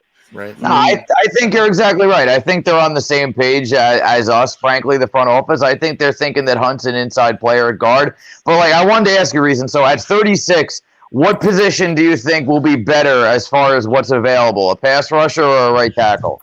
Boogie Basham. If he's there, there's a lot of first round talk on Boogie the last week. Yeah. I don't like Jalen Mayfield, bro. Right. Yeah. So who's I the like- right tackle I'm taking at 36? I like Perkins as an edge rusher over Mayfield easily. Or Ron Perkins from Oklahoma. Oh man, yeah. I don't want He's on any my of those. big board. Look. At right tackle, the only right tackles I trust as far as starting week 1 is Penei Sewell and Tevin Jenkins out of Oklahoma Agreed. State. As far as Y'all want- edge rushers, there's so many. This edge rusher class is like, it's relatively deep to where you can wait until 36 and you can still snag like a legit, not necessarily a coverage sack pass rusher, but a guy that can create his Jalen own Phillips might pass be there rush. because of injuries, right? Jalen Phillips is one that can easily, but Jalen Phillips is I think the only right tackle I like outside the first would be a guy like who Ryan Roberts talked about. Cosme ain't getting out of the first, bro. Is Spencer Brown. Yes. Okay. And that was who Ryan Roberts was in here absolutely raving about, and he scored a literal 10 out of 10 on his relative athletic score. I think he was number 2 out of over 1,100 tackles ever scored from 87 to 2021. That sounds like a sneaky first round pick that nobody's really expecting. Then Not if enough that's people the are. case. Even Jim Nagy was going off Right. about him today and showing Senior Bowl highlights and saying not enough people are talking about Spencer Brown. But Ryan Roberts had him. If y'all remember, go back to that show. He had him as his number 5 tackle. My question for you, That's Reason, is to give me some perspective on this to enlighten me a little more. In 08, we took Jake Long, and I mean, injuries got to him. From a talent level standpoint, not comparing the two players, if Jake Long was coming out in this draft, who would you take? Jake Long, minus the injuries, not knowing anything about the injuries, just from a talent standpoint. Jake Long or Penei? Who is Penei. who? Okay. Penei's the best tackle I've seen come out since Orlando Pace. All right, because I just wanted some context there because Jake Long, I mean, before the injuries got him, he was really solid. Let me put it this way: I was on TD Fins Talk when I started doing YouTube. I started in October 2019. Okay, his name wasn't even whispered on that channel by EM, Ball Game, whoever you want to name. Just like Parsons wasn't whispered before I named it, Trey Lance wasn't whispered before I named it. Tristan Wirfs, I had him as my OT1 in October 2019. None of these guys knew who they were, contrary to what they try to tell you, okay? None of these guys knew who he was, all right? Because of where he went to high school. I dropped that name as my OT1, all right? Can we all agree not only was he the best right tackle in football this year, he was arguably one of the best tackles in football this year? Agree. Yeah. As a rookie. Okay, Absolutely. as a rookie. Well, guess what? I got a higher grade on Sewell than I do on Wirfs. Let me put it in that context. Wow. And if you want to do a split screen, you got to look up Joe Thomas highlights out of Wisconsin and see why he translated so well to the NFL. Penei Sewell has the same type of this could be a day one, gold jacket just walking around. So That's what I'm talking about. Yeah, so people I compare him still to like Anthony Pitts at Munoz. 6. I think Sewell's going to go to Atlanta. Hey, or Daniel, Atlanta's going to take Trey Lance. I don't want a cookie, but guess what I want? I want Rhino to get your ass out of here. And guess what? Bye-bye. Bye-bye, Daniel. I swear, Bye-bye. I swear, Reason, you got to get your man. sayings on some shirts, bro. Bye-bye. Nice seeing you. You can watch from the sidelines. You've been benched, buddy. Go get a bottle of water and enjoy your time on the sidelines. Yeah, jabroni. Fucking idiot, bro. Gone like the wind. Anyways. Riding pine. Yeah. So what do you think's more likely, Reason Sewell to Atlanta or Trey Lance to Atlanta with all 4 QBs? Because don't you think that Carolina taking Sam Darnold kind of points to the fact that Atlanta might be going QB and didn't want to give up that pick because of that reason? That's what Maybe. I think. Because that's what I'm thinking too. And if all cost of 4 trading QBs with the go, division guy was too expensive. that too. Oh, So I it's interesting. don't think they're taking Pitts. I think they're either taking a quarterback, Penei, or they're trading back. I agree. And I don't think the Bengals are smart enough to take Sewell. How about they're that? taking Chase. They're taking Chase. Yeah. That'll be so crazy if Sewell just falls right in our lap and we. Oh man, Martin. That'll be so crazy, dude. I would lose it. Oh my God. It'll be a blessing. But yeah, it really is. Let's see what Chris Greer does. Yeah, I mean, this is what the total rebuild gave us, right? To the Correct. studs, to the bones. This is like icing on top of icing. Yes. And yes. The laser beam eyes of Greer saying, the Emperor lightning coming from his fingers, and we're here to witness it. I mean, the Sith. Basically. One at a time. We got way too many people trying to talk. What else is interesting is if we're pushing all these other players up into the first round and we're having all this movement, it's going to be pushing other guys down. And what's to say we might not be able to take a Najee? I don't think he's there at 36, but I think we could trade back up into the late first to get him and still get a tackle at 18. Then you're ignoring the pass rush position, though. Then you're ignoring defense. You know what I mean? Like he said earlier, the pass rushing department, you could probably get a decent one at 50. I don't want to I want elite. Or 36. I want elite. I don't know. We can't. Well, that's not what that's not the defense that they run is predicated on. It's not predicated on one elite player. That's not. They scheme as a team. That's so right. you have to, and that's how flow operates. So to me, adding a piece on the defense is better than adding an elite player, in my opinion, because you're taking away from that elite player because of how much they alternate players and keep guys fresh in the way that everything's situational on the defense. This should be about this draft. Now, I'll repeat this over and over again until I can't freaking stand it. This should be about playmakers for Tua, making this offense as potent as possible to give him the best chance to succeed, and especially in the first round. It should be, to me, it should be about playmakers. So that's why let me ask you this. What good are playmakers if you can't get the ball out? Right. Oh, I agree. I mean, the O-line is included in that because you need, tackles in particular, I consider them value playmakers. Yeah, they're value playmakers, yes. Yeah. So that's why I was saying, get the tackle at 18, and then we can move back up and get Najee or Javonte Williams. My pick would be Najee just simply because he, in my opinion, shows the best in every facet of a running back's game. Agree. Yes. Yeah. He's an all-purpose back. Exactly. Like he can block, he can catch, he can do it all, man. I'm pretty sure at the Bama Pro Day, the second one where he was running routes, we didn't have anyone there. What do you think? What do you think it's going to cost to move? What it would cost to move from 18 up to 7 if Detroit really wants to trade down?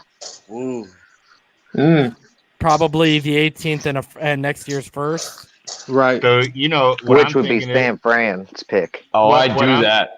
I would do that just if Pitts and Sewell are on the board. Oh yeah. Oh yeah. That's a good trade. And then you get really ballsy and you package the 36 with 2 2s and you move back into the 20s and you get Najee before he hits. Triple threat, 3-player. I've been saying something like that for a minute.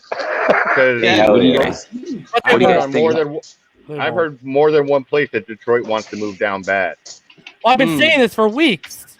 It makes sense. They're what we were 2 years ago. Yeah. Cheese. They need to load up right now.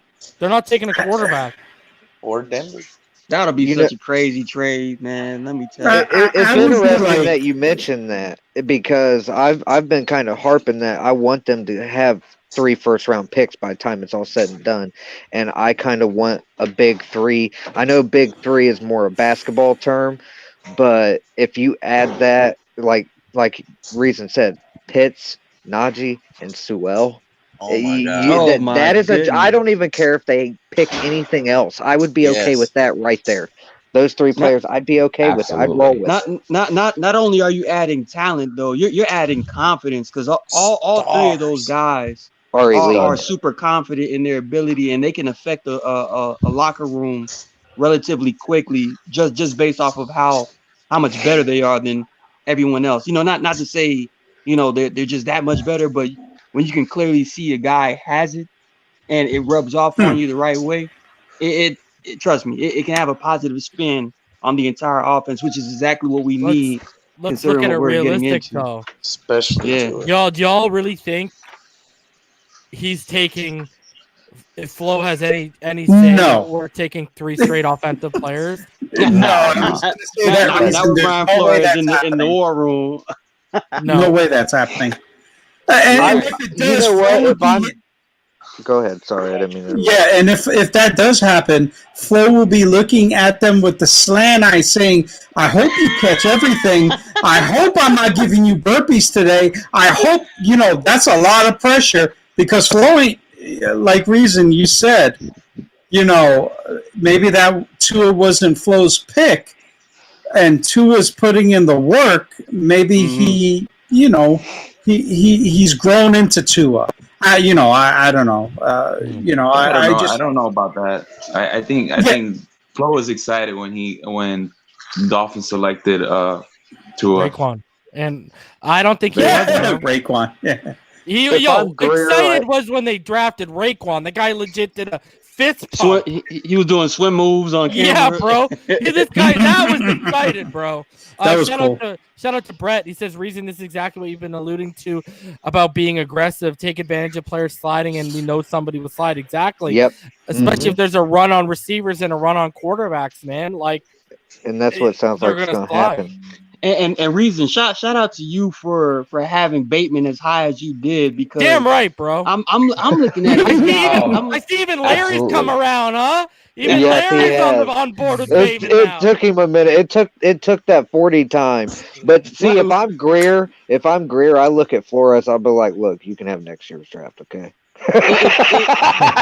I wasn't even alluding to Bateman's speed, but his route running is eerily similar to OBJ, and I'm like, yo, this dude is elite. Yeah. What was my comp, bro? What was my comp? OBJ light, bro. Yeah. Oh yeah, that was right on point, man. Because I was looking at that, bro. That's why I'm fine. I'm fine with taking Penei or Pitts at 6. And then go back and get that boy Rashad if he's there at 18, bro. Or Marshall. Because Terrace Marshall reminds me of DK. Terrace Marshall reminds me of DK. Better route runner, but when you talk about physical ability, guys that size aren't supposed to move the way he does, bro. Yeah, and he's not easy to bring down. For a wide receiver, he's not. Agreed. Yeah. Agreed. And you know what I like? He had something Jamar Chase didn't have this year. Balls. He said, I know this offense is going to be crap, but let me go out there. And what did Terrace Marshall do? He raised his stock. He raised the stock. So certainly did. Jamar Chase could have made himself undoubtedly the number 1 receiver. He could have, man. Yeah, nobody knows what he's going to do without Brady as his OC. Yeah, man. And he gives you a lot of Bateman gives you a lot of the same stuff Chase does, bro.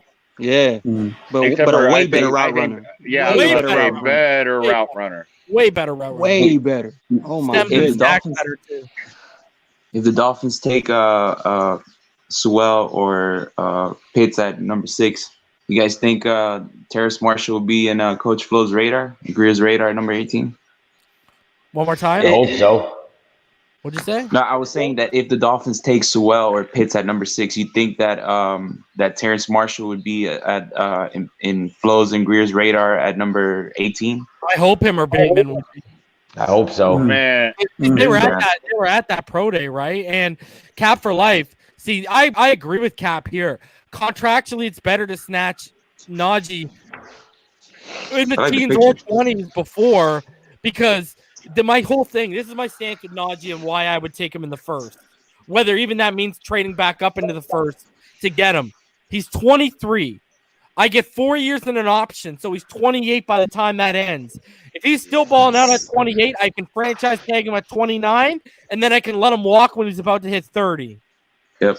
And go get a new running back. And you know what's great? For those 5 years till he's 28, I got him on the cheap. And by that time, we should have like a Super Bowl or two in the closet. So, Sure. I mean, I hope so. it's a bargain. Yeah. It's also a win-win with Javonte Williams too, because he's only 20. So that means you're going to have a young. Oh, I think so. I'm pretty sure he's only 20. And I have a feeling Reason's double checking that. Let's be accurate. And if he is 20, which I'm pretty sure he is, he's either 20 or 21. That means he's going to be young, and you're going to get a lot of miles on him. Yep, thought so. He's 20 years old, guys. So he's 3 years younger than Najee. Yeah, but you know what else? He shared carries, so he doesn't have the mileage Najee has. Good point. So, but I still take Najee. No, I'm okay. I'm okay if they take Jamar Chase, bro. I'm fine with it, bro. I'm fine with any of Chase. I'm fine with Chase. But I don't want him before I want Devontae Smith or Jalen Waddle. True. Let me put it that way. Yeah. Or even Chase is my fourth guy. Hey, do you guys think if we draft Devontae Smith at number 6, you think that he would start in the slot first before he moves like somewhere like to the boundary or to the X? That's so what that I was he can wondering. and get him to and feed him more balls into space and stuff like that, so he can get comfortable. Devontae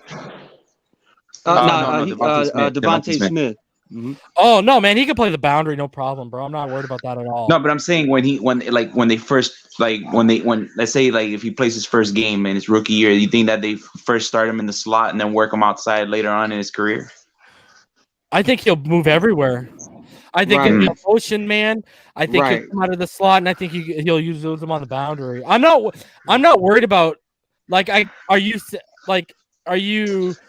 I think he's alluding to his size. Yeah. Are you implying that because of you're afraid of his release or something like that? No, because I was hearing a Dolphins pod, like this podcast, and he said that he suggested that the coaches might move Devontae Smith just to start him in the first game, just to put him at the slot to make him comfortable, and then get him, throw him the football in space so that he can get feet wet. I think if they put him in the second, third year. I think if they put him in the slot, it's simply to keep Will Fuller and him on the field at the same time. Right. And if I may, I mean, if you take a look, if Devontae Smith is the pick at 6, look at our receiving core of Parker and Fuller and Devontae Smith. I mean, who's the best guy for the slot out of those 3? It's probably Smith, right? Or Fuller. Yeah. And we still have Albert Wilson. Don't forget that. He's a great slot guy too. And Bowden. We can't forget him either. He's developing in the slot. That's what I'm saying. That's why I'm saying I really think that our 2 biggest needs are, listen, receivers a need because these guys are so injury prone. But I still think our 2 biggest needs are actually at right tackle because we got to move Hunt into guard. And I think pass rusher is a huge need because, look, I think that our defense might be a pass rusher away from being the best defense in football. We have a ridiculous secondary. We got way better up the middle. I love what Michael Robinson said about McKinney being an enforcer in the middle. I'm looking forward to him playing there. So, dude, when if you hit at 36, you stay at 36. Okay, I'm all about being aggressive. If you can move up in the draft this year without giving up anything this year, because if you stay at 36 and you can nab somebody like a Perkins, hopefully, and you hit on him. Man, that defense, without having to blitz too much, would be absolutely insane. Yeah. Absolutely insane. And not only injuries, the other thing is contracts, right? Like all these guys. You got Wilson's in his Wilson's got 1 year, Fuller's got 1 year, DVP's basically in a prove it year, or you're pretty Preston much Williams. gone. Preston Williams, Jakeem Grant's in a prove it year, or you're gone if he makes it out of camp. Right. You know, what I mean? Bowden is like literally, and whoever we draft are literally the only guys we got locked, and like Merritt are like the only guys we got locked down. And Brett made a good point. I talked about contractually taking a guy like Najee in the first. If you take Williams in the first, he's about 25, going on 26 when that contract ends up. So you might have to re-up him. Yep. That's the difference too, right? Najee can be like, oh, you're about to hit 30 after I franchise you. Peace, bro. Javonte, if he's balling out, we're like, oh, crap. You're 26. We franchise tagged you once. We got to pay you. And who do you think? Let's say if Will Fuller balls out and Albert Wilson is basically expendable by Miami and they let him go. Who do you think do you think Miami will have to draft another wide receiver in the mid to later rounds to fill that slot role if Albert Wilson is expendable? Yeah, I'd be smart and get ahead of it. I would double up at some point. Yeah. And I know one thing: if Will Fuller stays healthy this year and has a solid year, and DVP doesn't, DVP's gone, and we're signing Fuller to a contract. Because last year was the first year he was asked to be the main X, the Alpha X receiver, and I mean he was on track for like 12 or 1,400 yards and like 12 touchdowns, something stupid like that. He had more yards. He had more yards than Parker. I think he missed more games. Yeah, bro. Yeah. Bro, like absolutely ridiculous, man. Like, and I'm gonna be real with y'all, man. It's actually better to have a variety of wide receivers instead of like the same, cut out makeup. Yeah, like for me personally, when you have a receiver like for instance like a jump man, right? The guy that you can just put the ball in a certain position and he'll just, jump over a defensive player's head and get it for you. Or if you have a guy like how I'm saying, like a Bateman, that he's an elite separator, as far as getting the guy in a certain awkward defensive position and just separating from him, or a speed burner, or a guy that can catch, everything that he throws to him. It's good to have players like that around you, because now you start creating like a buffet of passing charts. And obviously with DVP is literally Preston Williams, but Preston Williams is just always hurt. That's why we don't know what we really have in Preston Williams. But trust me when I say, EM mentions it all the time, Preston Williams is arguably a top 10 talent at wide receiver in this league. It's just that he cannot sustain a full season. He had chemistry with Tua too. Oh yeah, they were balling off. I gotta say this, Matthew, Tutu Atwell might not even go get drafted, brother. Yeah, that dude, he weighed in at 155. Russell, that's not good. That's not good. I weigh more than that. Yeah, I don't think he's. If he is, he's gonna go late day 3. I'm a small dude. I'm 5'7", 165, and that's 155 is tiny for the NFL. It's dangerous. If I wanted a slot person in the later rounds, I'd probably go for a Shy Smith or something like that. I like what Rhino said. South Carolina. Amari Rogers, bro. True. Someone in the comments. I love Rogers in the third. Oh my Someone God. in the comments mentioned Sewell being 20 years old, since we were talking contracts, but he would be different because you can sign him to his second big contract and literally have him retire as a Dolphin, because by the time he hits that other contract, he's already hit his prime. Tackles it's last going to be longer. Yeah, than running backs. He can play into his 30s, so it would. His first contract would. So if you franchise tag him, he'd be 26. If he's 20 and he's going to turn 21, right? Reason? Yeah. I think we'll extend it Sewell instead of Franchise. If he's playing like that, you extend that. You just give him what he wants. Use that fifth-year option. You just forget about him, dude. Just give him what he wants, and just lock him up, man. Yeah, don't even play with his emotions, bro. I see y'all in the comments. I like Jalen Darden, but I'm not taking him before day 3. I mean, you're talking about he's 5'7.5", he's 174, and he runs a 4.47. Yeah, I'll wait. What about Amari Rodgers? What about Amari That's what Rodgers? I mean, in the slot. That's 5'10", 210. Yeah, bro. I mean, and look at who his third father round, is. right? Look who his father is. Yep. So that's that Hey, bloodline, right? You brought up having different receivers Who's doing his different dad? things. His dad is what's his face? The former quarterback. T. Got Martin. drafted before T. Brady. Martin, yeah. Martin. Yeah. The Brady 6. Yeah, he's part of the Brady 6 if you walk the doctor. Yeah. Yeah. Hey, Amari Rodgers mostly a slot, right? Oh my bad. Reese, sorry. I have a question. He is a slot. Like I have a he'll be question good. about Tony, bro. I have a question about Tony. Kadarius. Yeah, he's a lot taller than I thought he was going to be, and he's Yeah. faster. So I guess the main issue is his hands, right? Like he has a some he issue has with drops. He has drop issues. Yeah. No, he's an we don't athlete, want him. bro. Hey. He's an athlete. Oh, he's a an playmaker. athlete. Yeah, for sure. But he's gonna Yeah, I go saw his pro- he's gonna go latest second probably. Right. Yeah, I saw his play. He's a pretty solid route runner. You brought up boys, if he's there at 50, I'm running it up for Rondell. Oh yeah. Wow. Yes, Oh, sir. oh, man. Ron- I want that kid. Oh yeah, steal at 50. I don't know if Rondell's gonna get out the first round. Either though, do I, bro. I don't know. I mean, we got eyes. That means these evaluators got eyes too, man. Yo, they, Mark, they see it. The God, I perfect- can't wait for this perfect draft. landing spot for that guy is Green Bay, bro. I You know. put him next Oh, to imagine. Devontae Adams. Oh my. And Aaron Rodgers just whipping it out there, bro. Yeah, Bro, he's that's literally gonna be Steve Smith 2.0. precisely. Yes. Yeah. I think the probably, draft. probably more of a chip on his shoulder, to be honest. Hey, I think speaking the of draft him, makes me Rondell, almost as man. excited as the season does. It's a lot of waiting, man. I know, but it's Hey, almost here.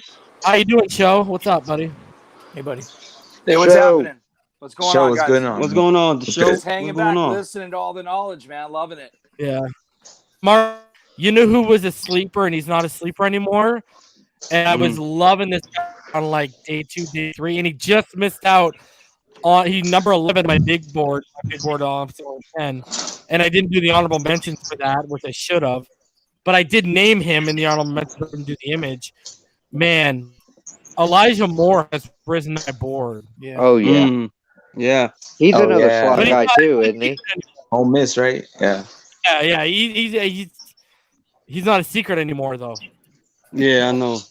Yeah. Isn't Elijah also a slot guy, or is he kind of a mixed bag where he can be on the outside too? Mainly slot. Yeah. Mainly slot. Yeah, he's a beast. Yeah, You know. most guys are not. Hey, reason we're all talking about these receivers. They might go for a Kyle Pitts and not draft a receiver till late. You know, True. with all the receivers we have. Right. The thing I like about Bateman, though, what you were saying about having receivers with different skill sets, Bateman has all the skill sets. He has the speed, the separation, do it all. and he can high point The the body ball. control. Yeah. And Yeah. So can Terrence Marshall. There's your legit boundary guy. Him or Marshall are your legit boundary guy if you move on from Williams and DVP. Yes. Yeah. What was his 40, Marshall? I don't remember. 4.38. 4.3. 3.8. Yep. 4.38. burner. Yep. Golly. And he's 6'3".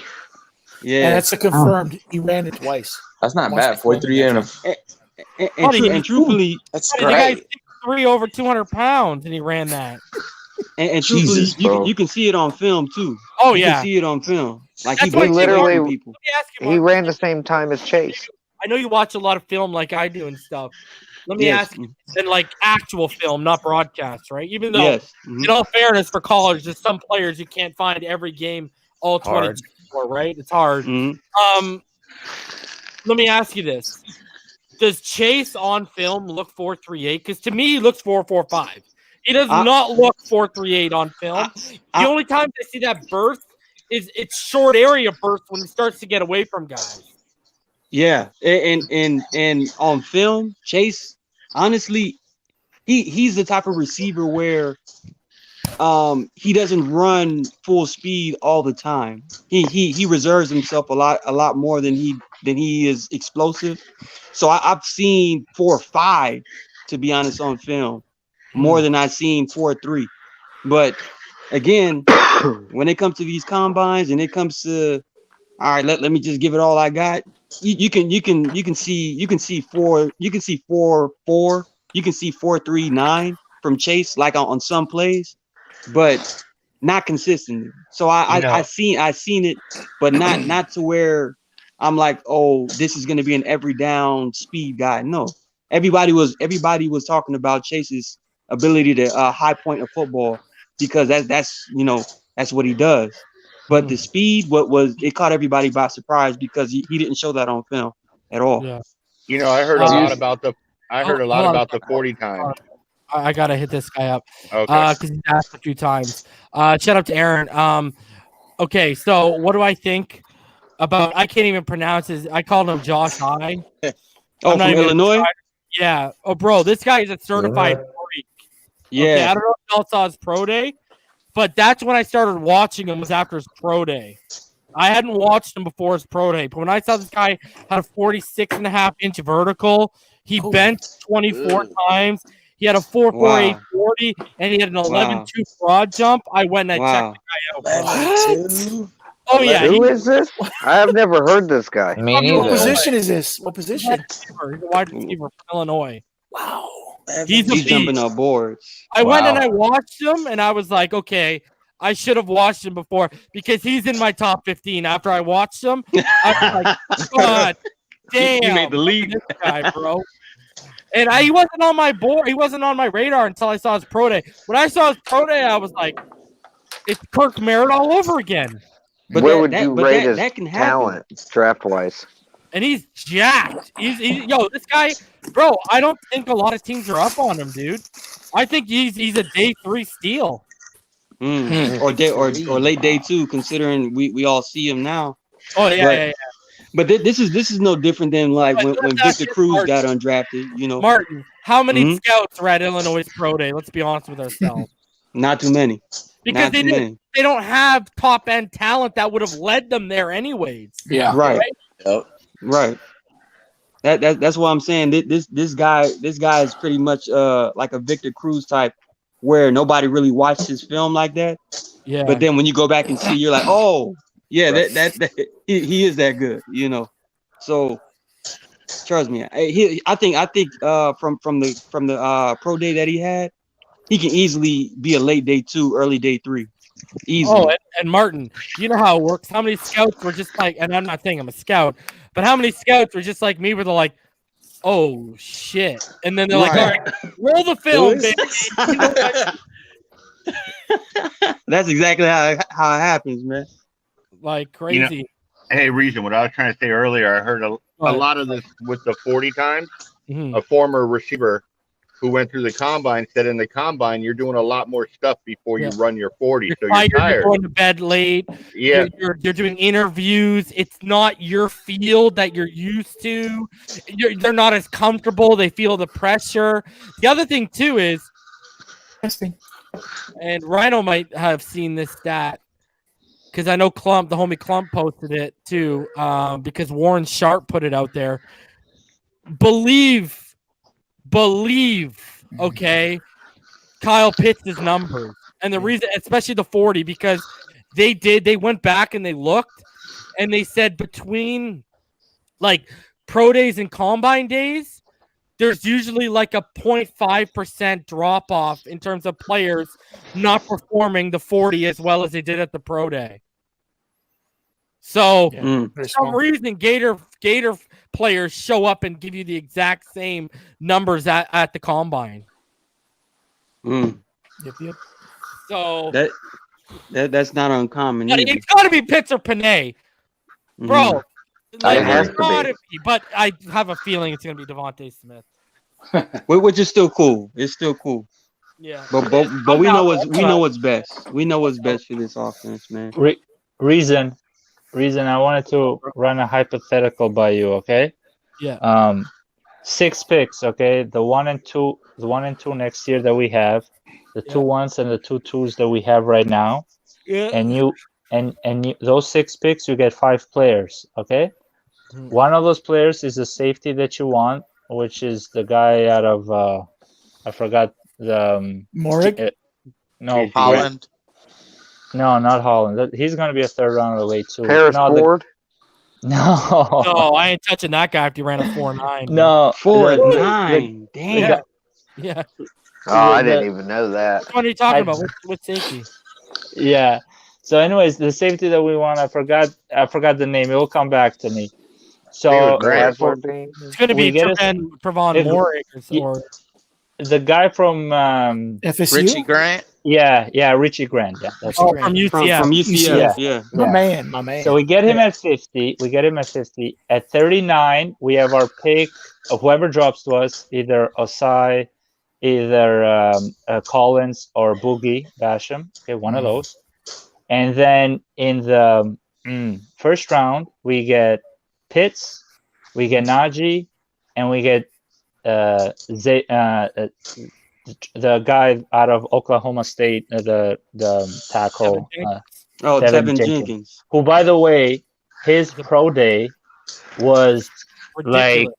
was just on. I couldn't believe those numbers. Sub 5, like 4.9 40, 36 reps. His cone was better than Sewell.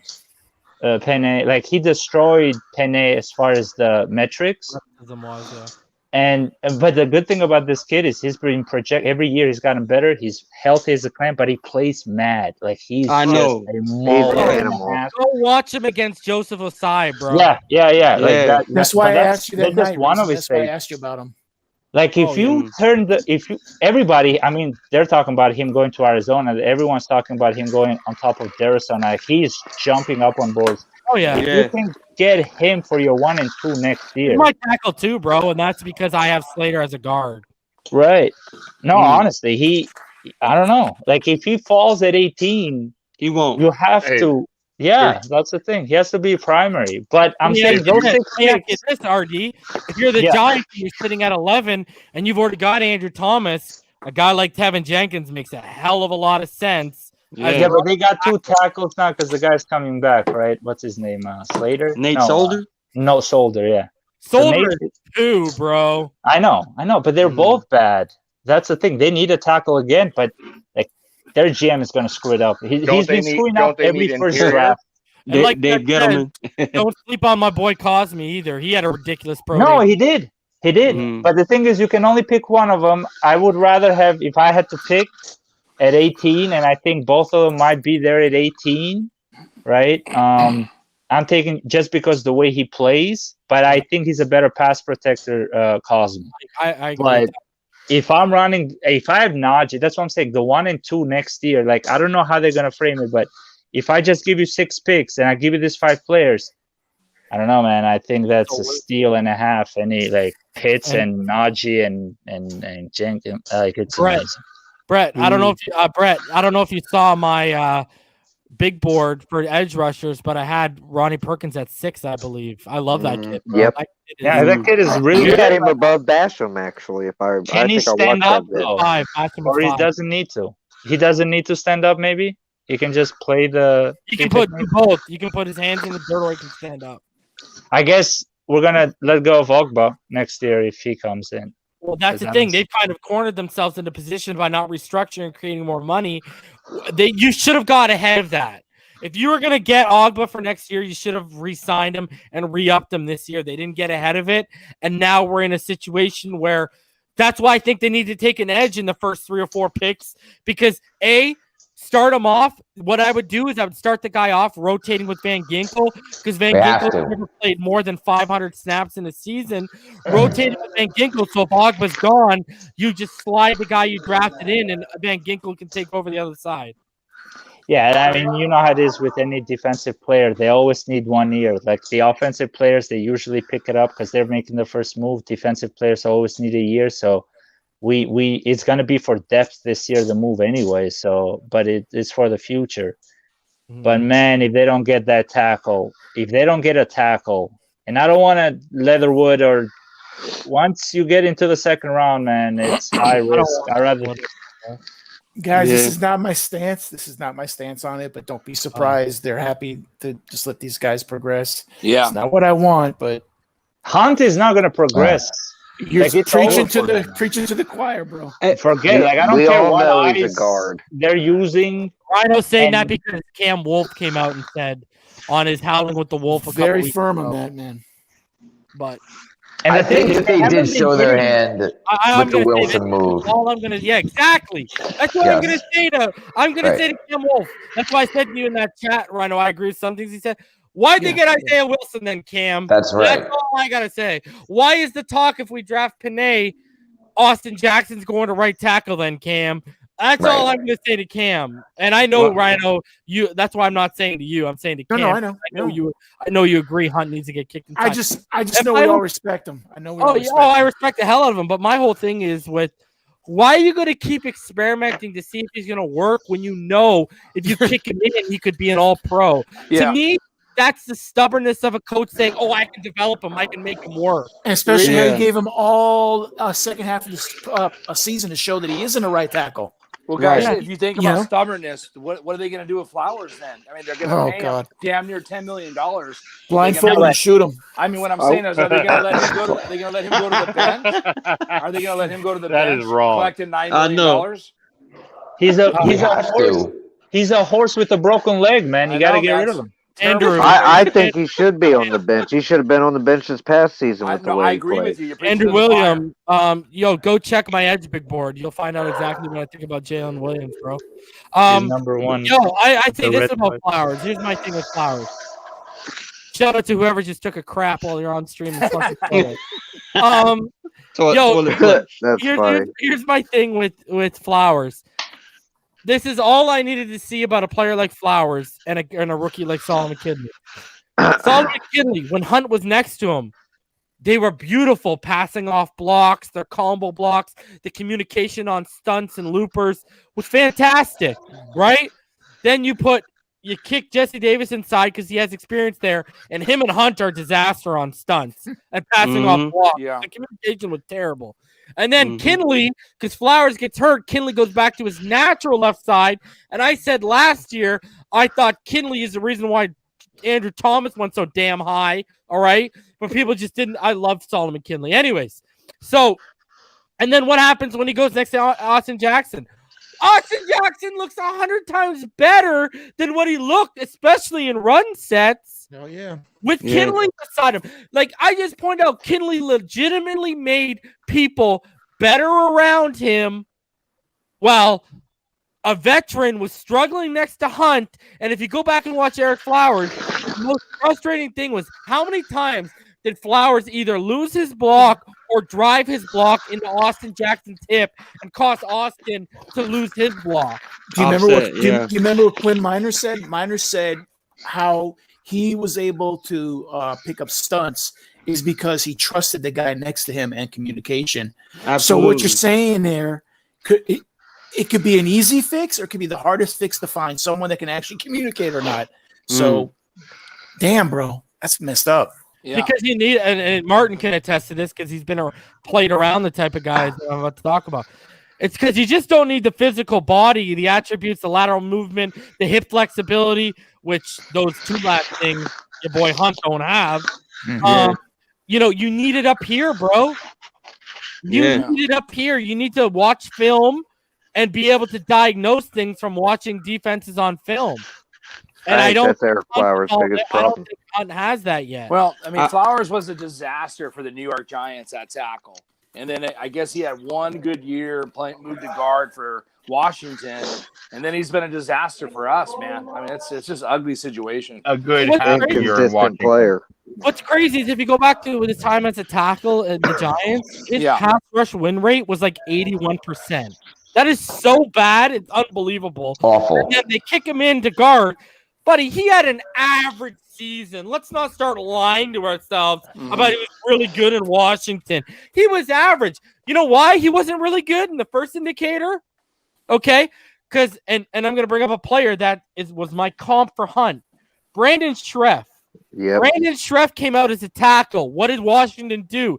Right. Kicked him inside, and they made him. Now he's an All-Pro guard, Pro Bowl guard. Okay, Easily. Hunt All did pro. same exact thing.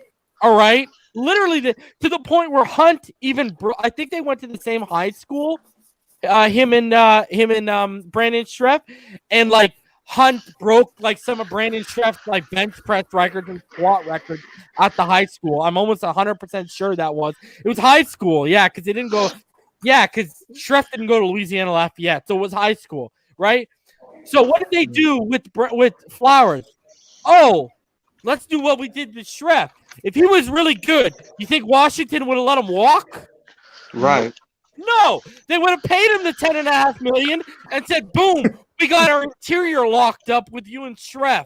Yeah, that's and true. what did they do? They said, "Yo, there's the door. See your ass to it." All right. And the only thing is, I go back to this.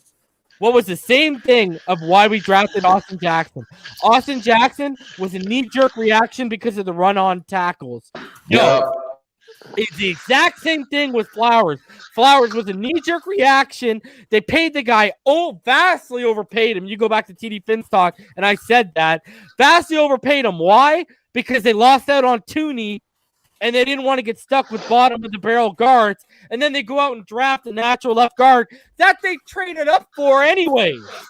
I don't know, bro. That's counterproductive. That doesn't make much sense to me. Bro, the knee-jerk stuff is what worries me heading into drafts. Well, that's why that's why I'm pro Sewell, because I know that's not a mistake.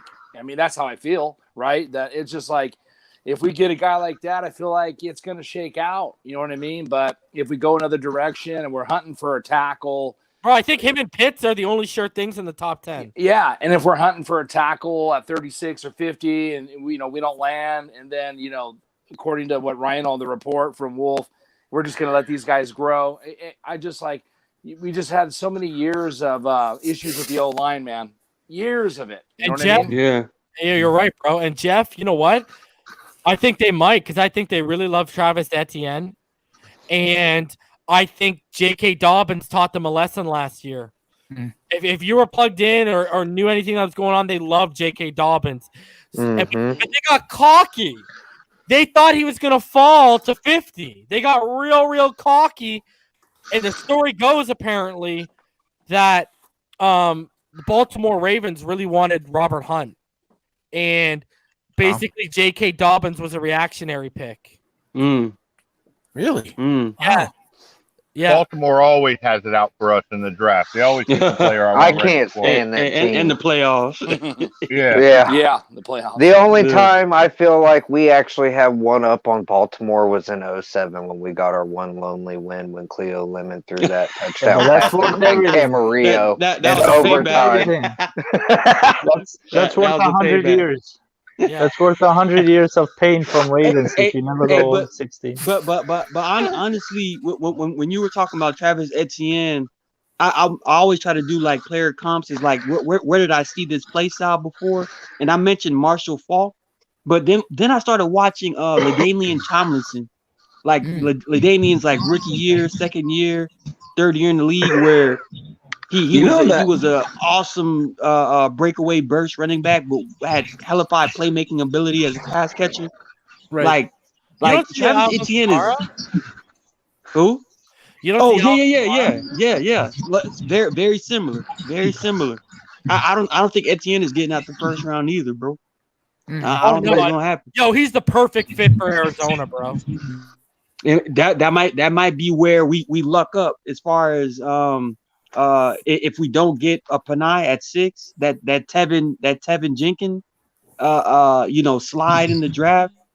The Arizona Cardinals is a slot that the Cardinals might go for. First of all, shout out to the great Fins fan, $5. Shout out to whoever's breathing so damn hard, Fins up. Here's my question for you. Okay, let's say Etienne goes 16, and it's true because they've loved Etienne since last year's draft. Because remember, he didn't decide to return until pretty late in the process, right? True. True. Okay, so now we've established they'd like to knee jerk a little bit, whether it's a free agent. And I know for a fact they did try to trade up for Wirfs. That's why Tampa Bay traded up one spot because we were trying to move up for Wirfs, all right? True. Which, oh my God, we would have had everything solved. Anyway, Yes. all right. A shout out to Jesse Davis because he would have been our left tackle, but whatever. Actually, some of his best snaps last year was when he played left tackle. Anyway, I digress. All right. Etienne goes 16. Najee's sitting there at 18, all right? And Micah Parsons falls. What do you think they do? Oh, you got to take Parsons there, right? I mean, you have to. I agree. But what are they doing because of the knee-jerk reaction-ish? Najee. Yeah. Like I think said, Najee listen, is their pick at 18. I don't think I think Parsons is perfect for the Giants or the Vikings. But Martin, what do you think they do? If I'm Brian Flores, I'm taking a swing at Micah Parsons, but I think they take, like they said, Najee only because of the need familiarity as far as Tua and also the Senior Bowl. Yep. And we just like you're saying, the knee jerk situation, that's clearly one of those ones where we're like, okay, we let all these running backs slide last year. Let's go ahead and not play around with this one if he falls to 18. So I think that might be that knee jerk pick. I don't think that's the Flores pick. I think Flores would run to the podium for the defensive player. I think that's a Greer pick. I think Greer's the one who would probably panic and go for Najee. Yeah, it's too much value. Even with the risk, He's too good to pass up. Yeah. You know what I mean? That's I think the only way. I think the only way that they're panicking and taking Najee at 18 over a defensive monster like Parsons at 18 is if they don't think there's any depth at running back in this draft. Like, I personally feel like you're probably going to be able to get a guy at 50 if you address right tackle. To use your words, reason. Flowers is a fucking jabroni, and he needs to be a $10 million backup. He needs to be. We need to get a right tackle with our first 3 picks that can kick Hunt inside, and I think we can address a running back later in the draft at 50 or even 81. But I think the only way that they're able to, that they're rushing and panicking is if they don't think there's any depth. But Joe, I got to bounce with reason. Before I do, can I ask you a question real quick? Bro, do you remember, because you're a draft guy from back in the day also, do you remember Ernest Shazer, a strong safety / outside linebacker from like 2004? No, I don't. Ernest Shazer? All right, never. Because he's this guy that he was like a first-round pick supposedly, and then he just fell out of the draft and nobody picked him, and he didn't, like, for no reason. And me and my buddies could never figure out why. It was a really weird situation. Anyway, I gotta go. Fins up, everybody. Enjoy. I'll talk to you next time. What's up, man? Later. Here's the thing. Yeah. I remember Jason Allen. They might be more in love with Michael Carter than we think too. Sure. From North Carolina? Yep, who they had at the Senior Bowl and was the most productive running back at the Senior Bowl. But he's like a souped up Myles Gaskin. Yep, exactly. Yep. Reason, here's the thing. Najee Harris. If Najee Harris gets into Buffalo for the next 5 years, game over for us. It is, man. I'm sorry to say, but Najee Harris, what he has done the last 2 years in Alabama, all right, he's like a combination of Matt Forte and Steven Jackson.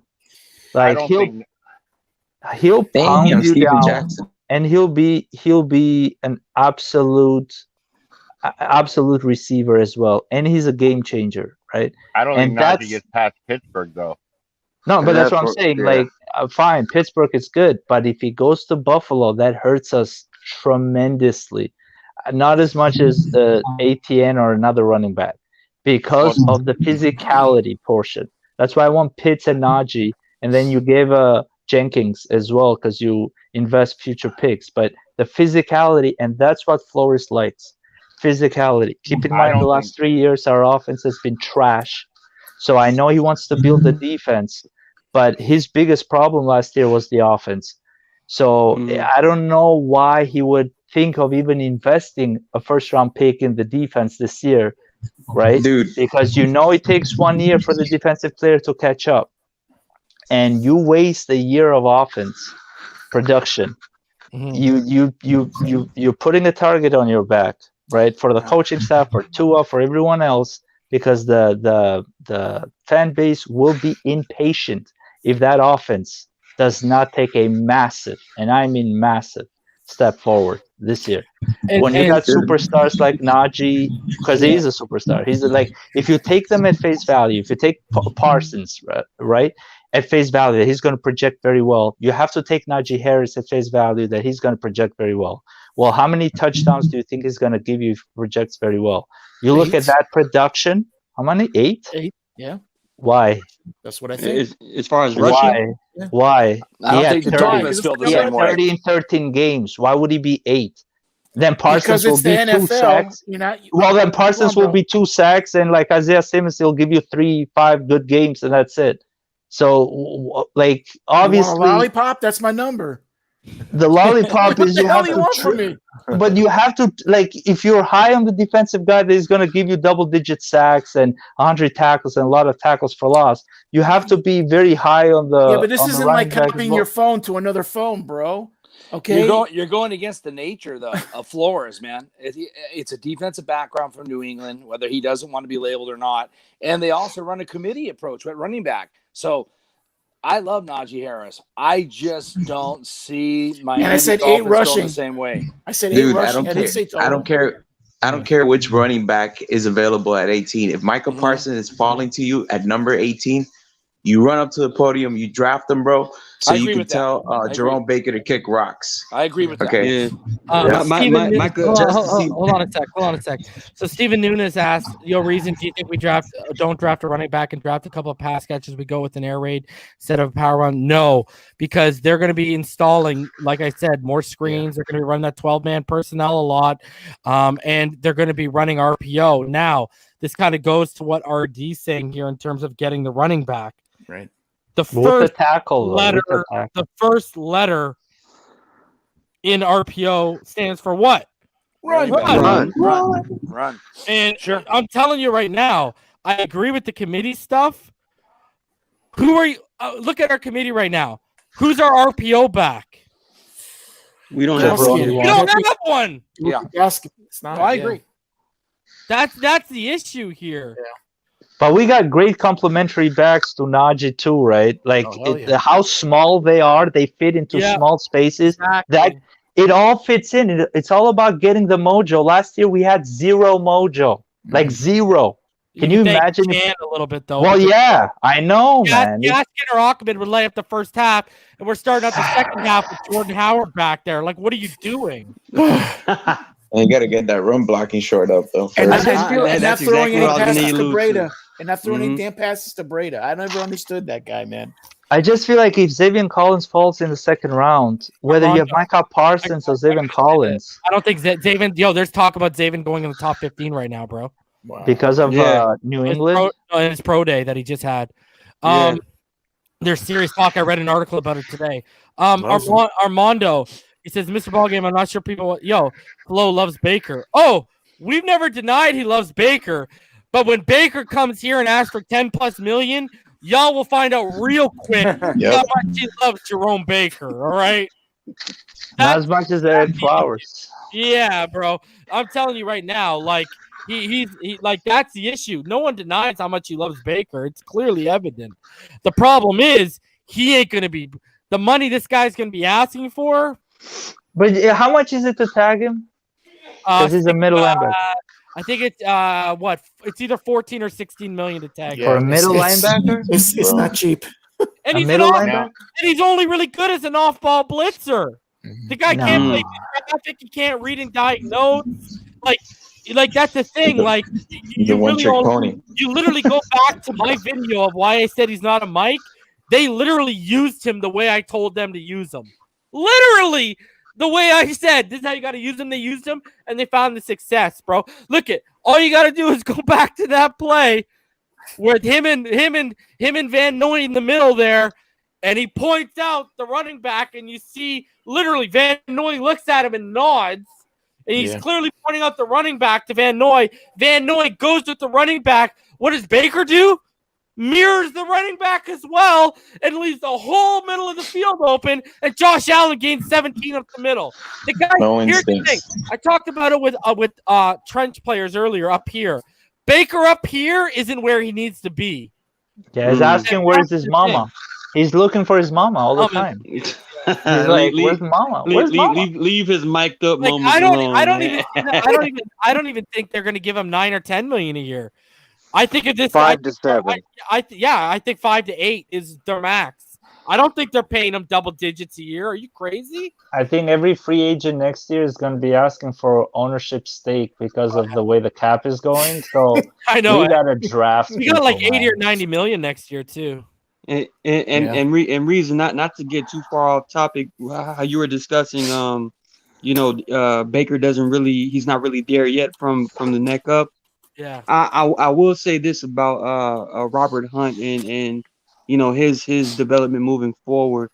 A lot of people they have to kind of realize when it comes to professional football, there's levels into becoming a great player. It's important to have the talent, and it's also important to know exactly what your assignment is. But those are the first 2 steps. You literally in pro football, everybody is good. And because everybody is good, you can't just be out there with pure talent and athleticism and all. You literally have to have a battle plan every single snap of a football game. Look at edge rushers, Martin. How many edge rushers end up not being successful because they come out of college and they're not good on their secondary move or their counter move? Very basic, right. Yeah. That's why a Trent Cole can fall in the draft and a Robert Mathis can fall in the draft, because they don't have those elaborate, numbers in college. However, in the back of their mind, they already have a whole game plan set up as far as what type of rush moves they're going to use in, the first drive of the game, 2-minute warning when they're up, 2-minute warning when they're down. Like there's schematical things that go through your mind from the neck up when you're talking about professional football. So, like how we're saying, Baker, Robert Hunt, even with Tua, and Tua's admittingly said he has to work on his pre-snap, decision making. It's literally one of those things where once you master the process before the ball is snapped, you become a completely different player altogether. And some players catch up really quickly. You have outstanding rookies. Yo, Martin, I've said it before. I'll say it again. You are the best addition to this channel in the last couple months, bro. Like, every time you come up here, you spit gems, bro. And now that it all made, when I found out the level you played at, it all made sense. Okay, let's just put it that way. I was like, yo, this guy, man. But and you're the only man out. You're the only man up here in the chat that looked Olivier Vernon dead in the eyes. Come get me, bro. Come on now, hey, yo, I love Olivier too. You got a second set of cojones on you to be able to say that, bro. Hold up. I think on that same line with Olivier Vernon, he had William Joseph too. Yeah. It was Olivier, Alan Bailey, Marcus Forston. They had a good line, man. They had a really good line. Add to Brown, just to add to that point, Reason and the whole crew here. Look at Orlando Brown right now from the Ravens, right? If you look at this guy's combine, right, and look at Kinley, our own guy, but look at these guys, how low they were taken in the 3rd round. Orlando Brown's combine was awful. He had like 15 reps. He ran like 7 seconds. This guy was a disaster, bro. He's a 2-time Pro Bowler, right? He's a right tackle that saved their season. He has been surreal for them. RD, let me ask you this. Yo, Irving, you got a ton of feedback. Let me ask you this, RD, because we talked about this a little earlier. Don't you think he might, like in this circumstances, if he's coming out this year, don't you think he might have had a better pro day combine just because he would have been on his own field? He wouldn't have had the interviews to deal with the night before. He wouldn't have been out till all hours of the night dealing with all this stuff. Like, this is what you're saying is basically what we were talking about earlier, with guys suffering on their combine because they got all these things to do. They're going to bed late. They got all the pressure. When these guys at the pro days this year, they're doing crazy measurables because they're in the comfort of their own gym, their own field. Right. You know what I mean? Like it's all a comfort setting for them. They're not tired. They get to sleep. They get to sleep in because then they just go to where they're at on campus anyways the next day. It's a totally different vibe this year. But you're 110% right. And that's the thing, RD. What you're mentioning right now, guys who would have had bad combines because they wouldn't have been able to deal with the pressure, the travel, all that jazz. This year might be the year where they're not missed because they might have balled out on their pro day. Look at Spencer Brown. Spencer Brown put up crazy measurables as a right tackle, and he went up my board. And it's all because he's in the comfort of his own confines, man. You know what I mean? Right. He didn't have to. Look at that. I don't think Gregory Russell got the receiver you message. brought up. That receiver brought up. Nobody up here knew who he was until he got brought up from Illinois. From Illinois. I think Google search brought that guy up out of nowhere. Combine 46 is a road game. Combine is a road game. Reason I'm going to go ahead and hop off here, guys. All right. Thanks as always it's always a pleasure. Fins up, guys. Catch you all later. All right, Russ. You got to remember, at the combine, you have every team there. When you're going to these pro days, certain teams are going to certain players. Well, you're getting tested, you're getting interviewed, you're getting the Wanderlick, you're getting psychology questions, you're getting interviews to every damn person who wants to talk to you. You can't drink and you can't drink orange juice. You can drink orange juice now. I mean, there's all kind of things that they're doing, man. Imagine you have Jeff Ireland there interrogating your mom too. It gets intense over there, man. Jeff Ireland was I saw a picture of him talking to Zaven Collins. And word today is they're high on Kyle Trask being Drew Brees' replacement long term. Yeah, I saw that on Trump's article. Yeah, good article, by the way. In Arizona, I don't think it's taking a running back first round. They came out today. They need corner really bad right now. Oh yeah, I see that a lot. Running back, but here's the thing, and Caleb Farley will fall to them. But do you take a guy who's had a serious ACL injury, and now he's dealing with a serious back injury? I wouldn't touch What about Newsome? What about Newsome? Newsome ain't going that high. Newsome's an early mid-second round pick. That's more my than likely. boy. That's my boy right there. Yeah. So I don't think he's going that high.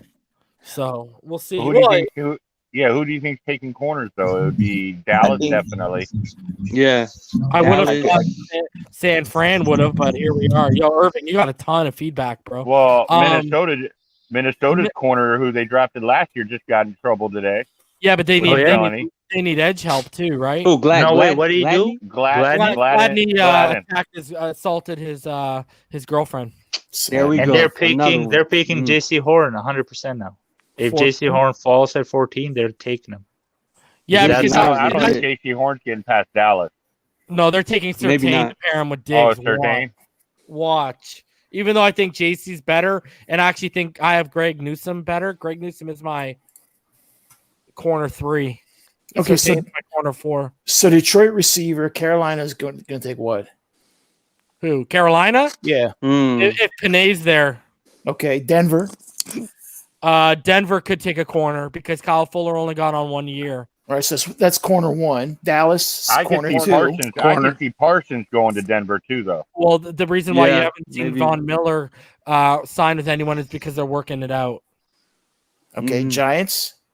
Giants could take a corner. They need defense help bad. That's a perfect landing spot for Parsons. Okay. And then you have Philly. They're going to take a receiver, a weapon. Yeah, wide receiver. Chargers. I haven't heard Penei at all. Penei, if he's there. Left tackle. Slater is possibly for interior too to help them out. No, they're interior stacked. They need a left tackle right now. And what do you think about this reason? I think Minnesota might take Parson. That's an edge player. That might be your Kwity Paye or your Azeez Ojulari. Right. In New England, I don't think anyone thinks they're going to take Mac, or do we think they're going to take Mac? Why do people like Mac Jones like this, though? I don't get it. It's numbing my mind. There's man. so They much might take smoke, man. cornerback. New England might take cornerback too. They're Because another. they If Parsons falls, I don't think. Carson, New England. I can see that happening easy. Also, what if they take Bateman or Terrace Marshall? Because Right. That's exactly what I was thinking. Wide receiver might be a sweet spot for them at 15. But they were saying today New England has 2 cornerbacks that are going to be free agents next year. This would be a good time to get ahead of that. Yeah, Gilmore and J.C. Jackson. Yeah. No, but they can resign J.C. Jackson. They got That's the a money. lot of I don't know. Then Arizona and Vegas, then us. Yeah, Vegas is the one I can't get a read on. Mm. Last year, I literally called them taking Ruggs first before the draft even started. Right. This year, I can't get a read on what they're going to do. They need defense, but they need offensive line. Yeah, they tore apart the got rid of their whole line. Yeah, Rashawn Slater would be perfect for them. Yeah. So if maybe they trade out. Maybe they don't want the pick. Maybe they want future. Maybe they're rebuilding. We got to pick that one team that's rebuilding and get our tackle man. I think that's either Detroit or Denver trading back. I think those are the 2 spots you would want to look to trade up from 18. Chris, I literally started the trade X to Dallas for number 10 pick, and everyone up here can verify that. I literally mentioned that about 4 or 5 weeks ago. Did I or did I not, Rhino? Mm-hmm. Yes, you did. That literally started. That started at Phinside the NFL. That didn't start anywhere else. Okay, so let me put that one up there first. We need to have a registration office somewhere, bro. Bro, I need to start trademarking my takes, bro. Yeah, I know. Unbelievable. Oh well. So I just want this draft to happen tomorrow. I can't wait anymore. Yeah, it's gonna drive us crazy. Just more patience, man. Because if I traded X to Dallas, I would take Pitts at 6, or I would take because here's the thing, where's Pitts going if we don't take him at 6? Detroit ain't taking him. They have T.J. Hawkinson. Carolina, they need offensive line help. Denver has Noah Fant, so he could fall to 10. So then you could take Smith at 6, Pitts at 10, and then I'm going and getting if Greg Newsome falls at the 36, I'll take him. If my boy Asante Samuel Jr., my 5th corner is there, I'll take Asante Samuel. Well, they talked to him for like 60 times already, Asante. Oh yeah. I'm telling you, bro, I've been warning people about Asante. Watch out. I love him, man. Every time they talk to him, he goes up 5 spots. He's like in the first round now to the Jets. Yeah. He's you know a why? playmaker at corner. You know why? Because at his pro day, he came in taller than what people were expecting. He says 5'10" here. Is he taller than 5'10"? Yeah, but everyone was expecting like 5'9", 5'9"-ish. Wow. He came in like 5'10 and a half or 5'10 and like 7/8 or something like that. Yeah, just under 5'11. Yeah. And everyone's like, oh, we can play him on the boundary now. Yeah, 5'11 is a big difference. Yeah, we traded with Dallas. I'm taking Sewell at 6, hopefully, and Pitts at 10. All 10. That'd be incredible. Pro days now are like I could see Flo. I could see Flo being interested in Asante because of his versatility. Bro, absolutely. Scotty, if we take my boy again, I don't want to hear anyone out there saying they mentioned him first. If we take my boy Jamin Davis at 18, I'll be happier than a pig, and you know what? All right, because that guy is freaking freak. Oh, that's a line. Yeah, linebacker. Yeah, but he's not just a freak. He puts out good tape too. Bro, dude. Everyone's sleeping on Jamin Davis. That's why I watched some of y'all on Larry. I watched some of y'all on Larry's channel. Everyone's like, Jabril Cox and Jamin. Ask Rhino. I told him, he's right there. He's right there. I'm like, everyone's like, oh, Jabril Cox. I'm like, yo, Jamin Davis is right there. And this was one of those pro day. This was before the pro day. I'm like, yo, what are you talking about? I'll take Jamin Davis 10 times out of 10 and give me an 11th and 12th time, and I'll still do it over Jabril Cox. Yeah. Bro, that guy is a stud, bro. I honestly, man, I really love the variety in this draft at all positions, man. Crazy, running back, quarterback, receiver. That's why the 1 and 2 next year. The 1 and 2 next year has no value compared to this year's. But see, I was just going to say that last year we were told that last year's draft was the draft to do everything because this year's draft was going to be so bad. But last year's draft was good still. And I know Martin will back me on this because I'm sure he's probably watched some of these kids. This narrative that the quarterback class next year is weak, I don't know It's who ridiculous. started it. I don't agree with but that. it's like Sam Howell, Jaden Daniels, Spencer Rattler, Desmond Ritter, Keldon Slovis. Like, bro, those are All right. 5 Hey. legitimate guys at the top right there. Hey, Yeah. Reason, but see, here's the thing, Reason. Everybody came out this year with COVID, because of COVID. A lot of people came out early. I could see the quarterbacks being strong next year, but there's not many other positions after that. But they say that every I year. haven't dived into it, so I can't say that. Yeah, Now, isn't the I tight will end class say this, supposed to be deep? the tight end class is like you got Widewire coming in. You got that kid from Texas A&M. Who's Damien's guy? Who's Damien's kid? Is it the kid from Bama? Oh, Brees Hall from. No, that's a running back. That's a running back. No, he's in love with a tight end. He likes the tight end from Iowa. Iowa as well. Yeah. I forget. You got Widemire. You got the kid from Alabama. You got that kid from Iowa. It's a really strong tight end. The one thing that worries me is George Pickens is the consensus number 1 receiver coming out next year. I don't know, but I don't think he'd make the top 10 this year. No, he doesn't, bro. The reason I why don't like his size. I'm not in love with his size. The reason why everyone's saying it's a bad year is because all the big schools, they don't have big talent coming out next year. So that is why there's just a lot of feedback saying it's going to be a slow year next year, starting with the quarterbacks, but all the other positions. I'll right? know when I start diving into it. When I start after this draft, I'll start diving in. I usually start diving into next year's draft because I got between April, between May, beginning of May and July, you have some dead time, right? So that's when I start getting ahead on Dude, the draft. I had a legitimate argument with Larry for 25 freaking minutes about 9 months ago that the draft this year was going to be good. Okay? Yeah. It's the same thing deep. every year. It's the same thing every year. I'm telling you, the college season has to happen, and then we can figure it out. Yeah. Right. Yeah, but here's the one thing, Rhino. This year you can look at it's deep in a lot of areas. Usually it's only deep in certain areas. This year, you got a lot of offensive linemen. But you got that's a lot what I'm of telling you, receivers. Todd. That was the got- argument that was told to me, and it turned out not to be true. So I'm trying to tell you. Every year it's the I same agree. thing. I was laughing when Larry said that on that channel because of the fact that everybody that opted out because of COVID, you knew they weren't coming back to college. Most of them were going pro. Yeah, this is not the call out Larry. This is not the call out Larry. No. But look at how many of those guys that opted out came back, and actually Rashad Bateman opted out originally. Mm-hmm. So many guys opted out and then came back anyways. Rondell Moore originally opted out and came back and played. The idea but is they're always, all going pro anyways because they wanted to show this year, I guess.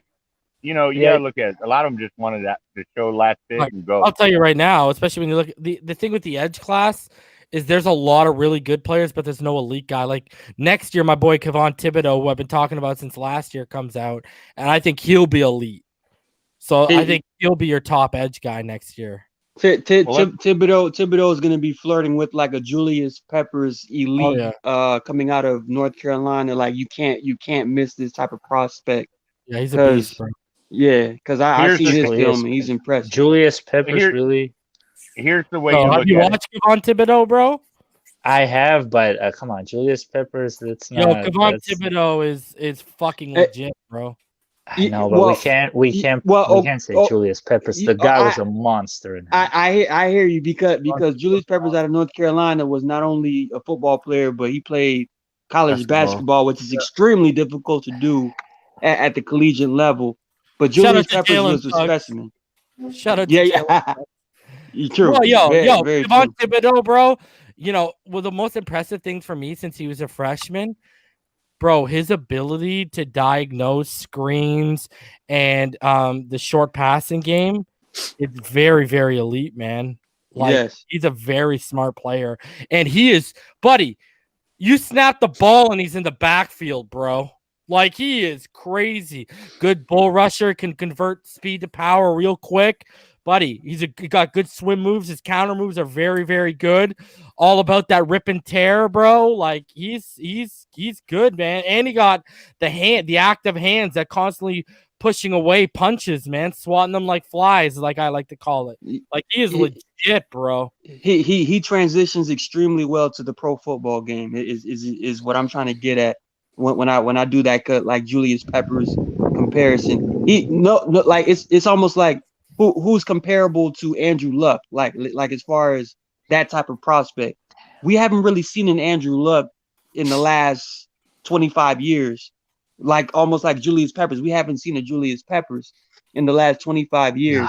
But we keep making comparisons to quarterbacks like a Trevor Lawrence, saying we haven't seen this type of quarterback since Andrew Luck. But he's not Andrew Luck. We know this. We know this. He's not. But Thibodeau is not Julius Peppers, but he has so many of those elite traits that you have to say, okay, this might be the next type of can't miss edge rusher from the last 10, 15 years. So I like Thibodeau out of Oregon. I really do. Looking at the defensive side of things, the last 15 years, do you think the talent is getting better at edge or worse as far as physicality, burst of speed, getting off blockers, like you just mentioned, Julius Pepper? Are we ever going to see those type of guys again? Because J.J. Watt tried to be, but he could only do it for 4 years. Like, just the longevity of it all. Can these guys, Strahan, it goes on and on what people were doing in the 90s and the 2000s. And then the last we haven't seen another Reggie White. Reggie, all those names. Darnold, but he's a right. Darnold is the only guy that you can legitimately say the last 5 years, right? JJ Watt just couldn't have the longevity of it all. Body broke down. But back then and he got married. Ooh, I like this. I like that comp. Okay, yeah. As far as size and ability. Yeah, he looked like Curse. He looked like Curse, but I don't know. Here's the thing. You've had the Bosas. You've had Hurt all the time. Miles Garrett, who's a beast. He's a beast. Yeah, but again, off-field issues. Chase Young. Chase Young is the most promising right now. Yeah. So I get what you're saying, though, but you can kind of say that for any position right now. Running backs is the next one I wanted to bring up too. Adrian Peterson was Henry, I think, is the last one that we have seen, but they used to have 5 in the league at least every year, and now you got 2 at most. Every year. I just feel like it's getting softer, man. It's just getting, I don't know, the talent just maybe they've peaked. I don't think they're getting softer, to be honest. They just mean the old linemen are getting better. You can't just blame the talent drop off because the other side is doing no, they're even saying the old linemen are worse off than they were 10 years ago. Different. You're getting a lot more freaks coming out every year at that position. Hey, Liam, how you doing, buddy? Hey, Liam, that's you, man?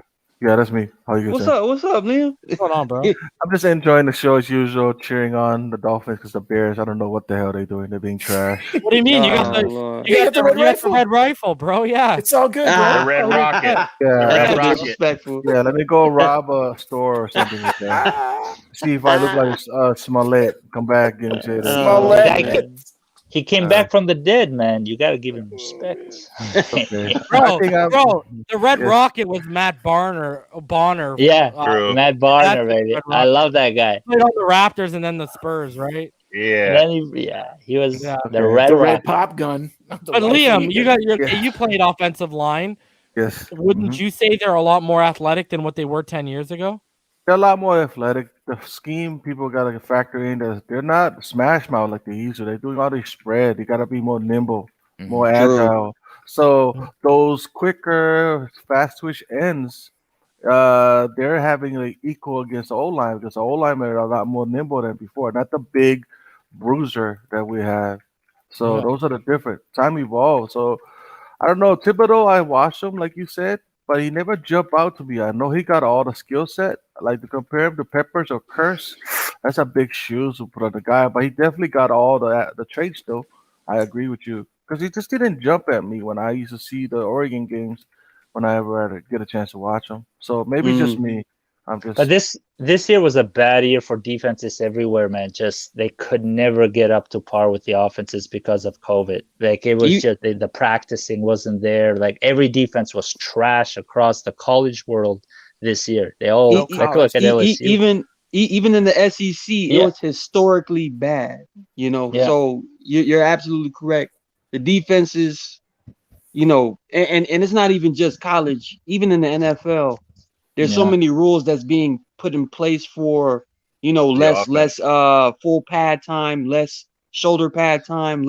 Defenses have to have those contacts, you know, throughout the week for them to get, you know, hyped up in the mind to say we have to play defense. Only a select few actually pull that off, though, because of the new rule. You know, that targeting rule in college, man, it takes that hurts. Players are so scared. They're so scared to go up and hit that they're afraid they're going to be kicked out the game right at that spot. There's no more Sean Taylors. Nope. There's no more Brian Dawkins. There's no more Rodney Harrisons. No. All of those type of, like, you know what I'm saying, those enforcers at the last line of defense.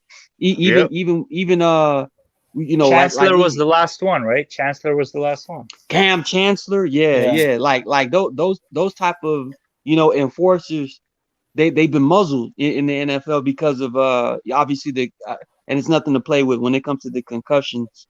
Of course. It's extremely important to, you know, to keep these players healthy, but you're taking out one of the most key components in a game, which is intimidation. You know, intimidation is a real thing.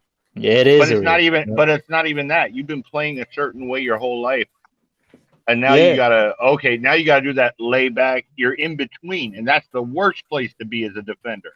Because you're unsure, and that can actually. Shout out to Martin for naming safeties and literally saying my two favorite safeties to start ever: Dawkins and Sean Taylor are my favorite safeties that ever played. Yeah. Those are my Brian dudes. Dawkins, like I say, McNabb with YB, the Eagles were my second team up until this year, and they hired that jabroni of a coach instead of Eric Bieniemy.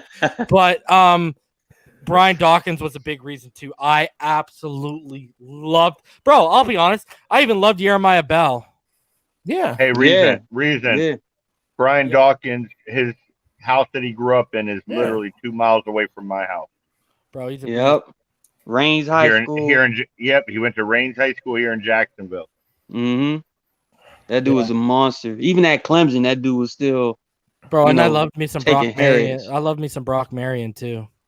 I ain't forget about Brock. I'm telling you, you can't sleep on Ed Reed too. Oh my god. No, I love Ed Reed. I love Ed Reed. But I love Dawkins because they played around the same time. I love Dawkins' game way more. Plus, I understand. You talk about that intimidation, Martin.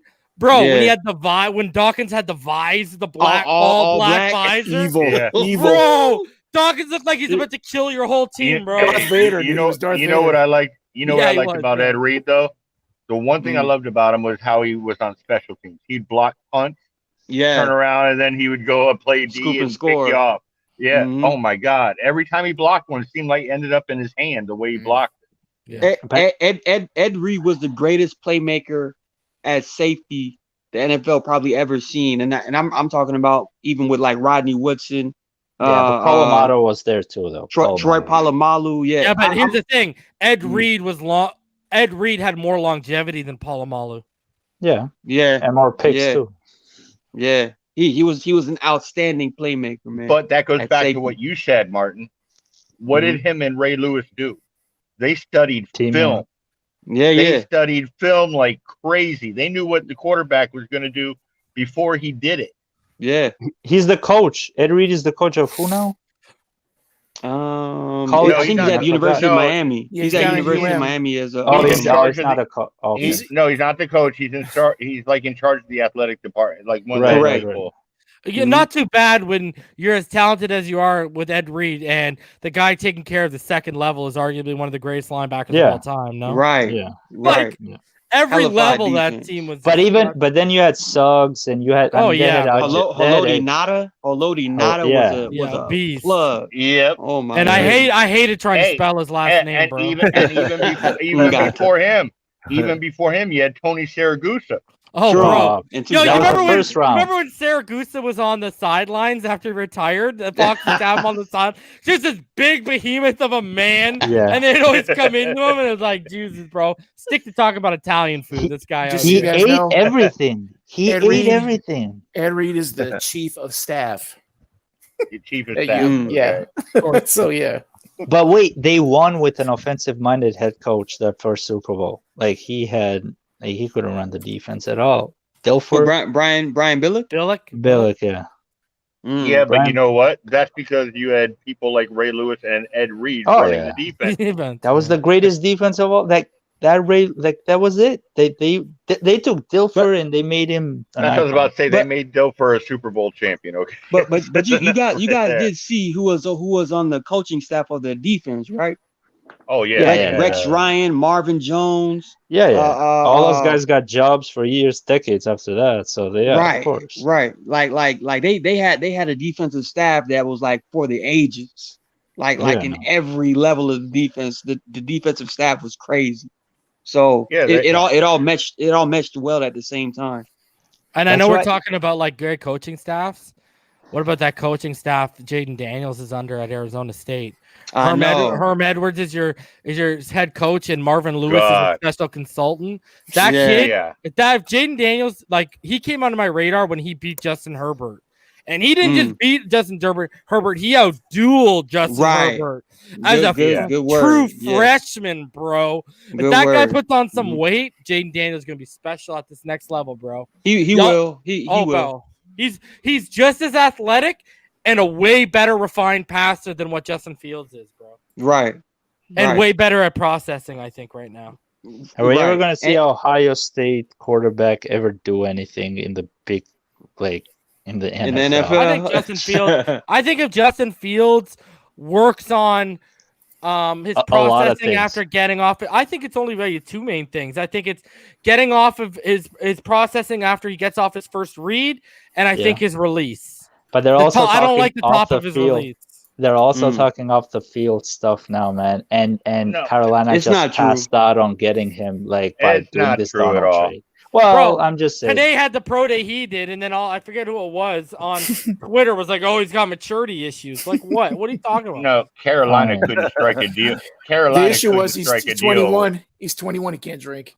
Oh, he's not 21. That's it. Yeah, he's got maturity issues. No one take him in the first 17 picks. Please. Yeah. Let him fall to the Bears. Yeah. Hey guys, have you seen this for Trey Lance? Have you guys seen it? Like when he in his throwing motion, do you guys see like a dip in his throwing motion a little bit that makes it really predictable for defenses and easy to read them? I mean, I heard that from some scouts, but I don't see any hitch or anything like that in his throwing motion. Yeah, right. He's only been playing the game for the position for a couple of years too. Right? Dude, he has less than 280 snaps, and he's been playing in a conference that give me a break. It's crazy the hype, and he hasn't played in 1 year. It's crazy. Here's the thing: he looks a lot better than what Carson Wentz was coming out of. Oh yeah. Yeah, but look at Carson Wentz now, man. But that. But he looks better. Oh, second of all, before he got that injury, that man was having an MVP season. Number two, I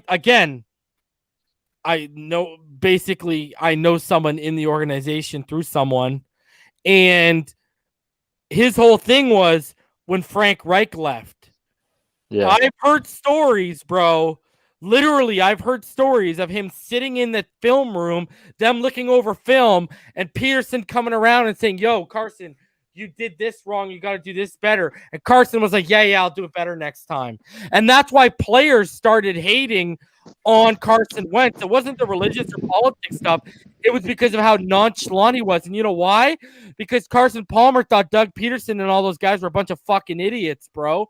He only responded to Frank Reich as a coach. And look at what happened. Frank Reich left, and now you've seen the play he has. Now, that guy's about to win Comeback Player of the Year. Colts are going to be trouble, bro. That's why I'm interested in seeing what Herbert does with the whole new coaching staff. The Colts with him, with Taylor, their defense, their offensive line, bro. Oh, watch. This guy's about to be Comeback Player of the Year. I'm book it. And it's going to turn the Eagles' conditional second into a first based on game played. And you know what? They're going to try and trade for Watson. Which would be crazy. Like, look at all the things that'll that make me happy. At least Watson will be done being talked about coming here. No, then they're Yeah. going to trade him to us. You see, you don't understand how that works. It will never end. Here's the It thing needs about to Watson, end. though. Look how much he has to overcome. Okay, Yeah. the scandals. Okay, the scandals he has to overcome. Number one, the contract. That's a real thing, right? You have to pay the guy. Number two, the amount of picks that you have to give up to get the guy. Then you're talking about how well is he going to perform with this whole new coaching side? Because that's all, you're predicting it's all going to fit. How do you know? Then the biggest thing is, okay, he's not going to win with his rookie contract. Can you think of another quarterback who's gone to another team in the last 30 years, relevant years, right, of the NFL since the free agencies Palmer. thing? Who? Palmer. He didn't win. Cincinnati. But no, but he had a lot of success. He went there. He did some stuff. No, I'm talking about go all the way, win it all, be the no, it doesn't No, happen. the only one. I mean, Manning is the only, but he won it before. I'm talking about if you've never won it. Steve Young's the only one. Hey, Tom Brady. No, I'm saying if you've never won it, right? Yeah, he's saying, you go. He said if you never won on your rookie contract. Okay. Plunk it, but that's in the 70s. Yeah. That's in the 70s. No, but it's so difficult. Like, no, you're right, Ryan. So it's Steve Young. It's Steve Young. Steve Young and Plunkett and. No, you're talking about the last 30 years. Yes, beyond 30 years. No, you're right. So you're right. It's Steve Young is, I think, the only one I can name. Yeah, and Steve Young, right? A Hall of Famer. Hold on. Trent Dilfer. We named him. I'm not going to count Trent Dilfer for. Hold on. I got another one. His flowers, man. Brad Johnson. Another one. Yeah. Brett named one Drew Brees. Yeah. Well, that was free agency. No, guys, no. First of all, wasn't Doug Williams? No, we're talking about last 30 years. Last 30 years. Start over, RJ. Start over. No, but you see what's happening with these guys. Look at their character issues. There are no character issues. Like, look how much he has to overcome, and they weren't getting paid 1/5 of the whole cap. No, they weren't. There was so much more to it, man. Like, this guy is being set up to fail in the future now, and I pray that it's not us who gets him, because it's it's not just civil now; it's now turned into a criminal. Yeah, it goes on and on, man. It's crazy. I don't want that kind of voodoo. Character issues. We need the storyline. All right, the storyline is Flores, Tua lifting that Lombardi with a bunch of first rounders all around them, and then Greer right there paying everybody. You brought up that Flores wouldn't want to go without leaving the first round with the defensive player. The only way I could see him wanting I said first 3 picks. Okay, first 3. The only way I could see him wanting to is if it improved the running game, because that helps the defense so much. Yeah. If you were to get like a Penei, a running back, and, that's the only way. I got to say this. I am scared, absolutely shitless, that they think this committee as it is, Malcolm Brown, Gaskin, and Achman is enough, and this O-line is enough. Please. No, you got to at least address the O-line. You have to address the O-line. I don't care about Najee. If they don't address that O-line, because remember, the O-line will help Tua, will help the running game, and no one is afraid. You have time not to run a system. It's consistent, right? You can always run it. You need something that's consistent, or else you have no mojo. Everything falls apart, and you're going to get 3 wins, and then you're going to go 500 the rest of the way. Oh, and Lord. That LSU game in Tua's last year is a perfect example. The first half, they just put it all on Tua. The second half, they started bringing Najee in and leaning on the run game, and Tua lit them up. And he lit up Derek Stingley, who at the time was the best corner in the country.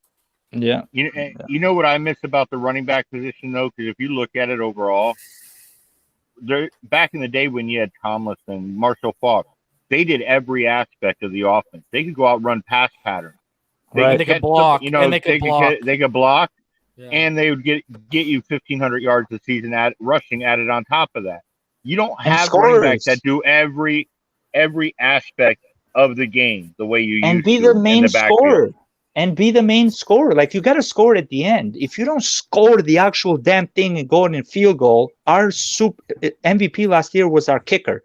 So that you're not going nowhere, even if you make the playoffs, if the kicker is your MVP, man. That's why I'm looking for the next LaDainian Tomlinson, because my goodness, you won't find one of them Yeah, not in this draft. I don't think there's a LaDainian in this draft, but a Saquon Barkley like type of running back. I was more impressed with Marshall Faulk over LT for some reason when he played. Man, Marshall Faulk was a beast as a receiver. LaDainian was ridiculous, bro. Yeah, they both were. You know, that's why. But that's why they're both in the Hall of Fame. You know what I mean? You couldn't go wrong with either one. Right.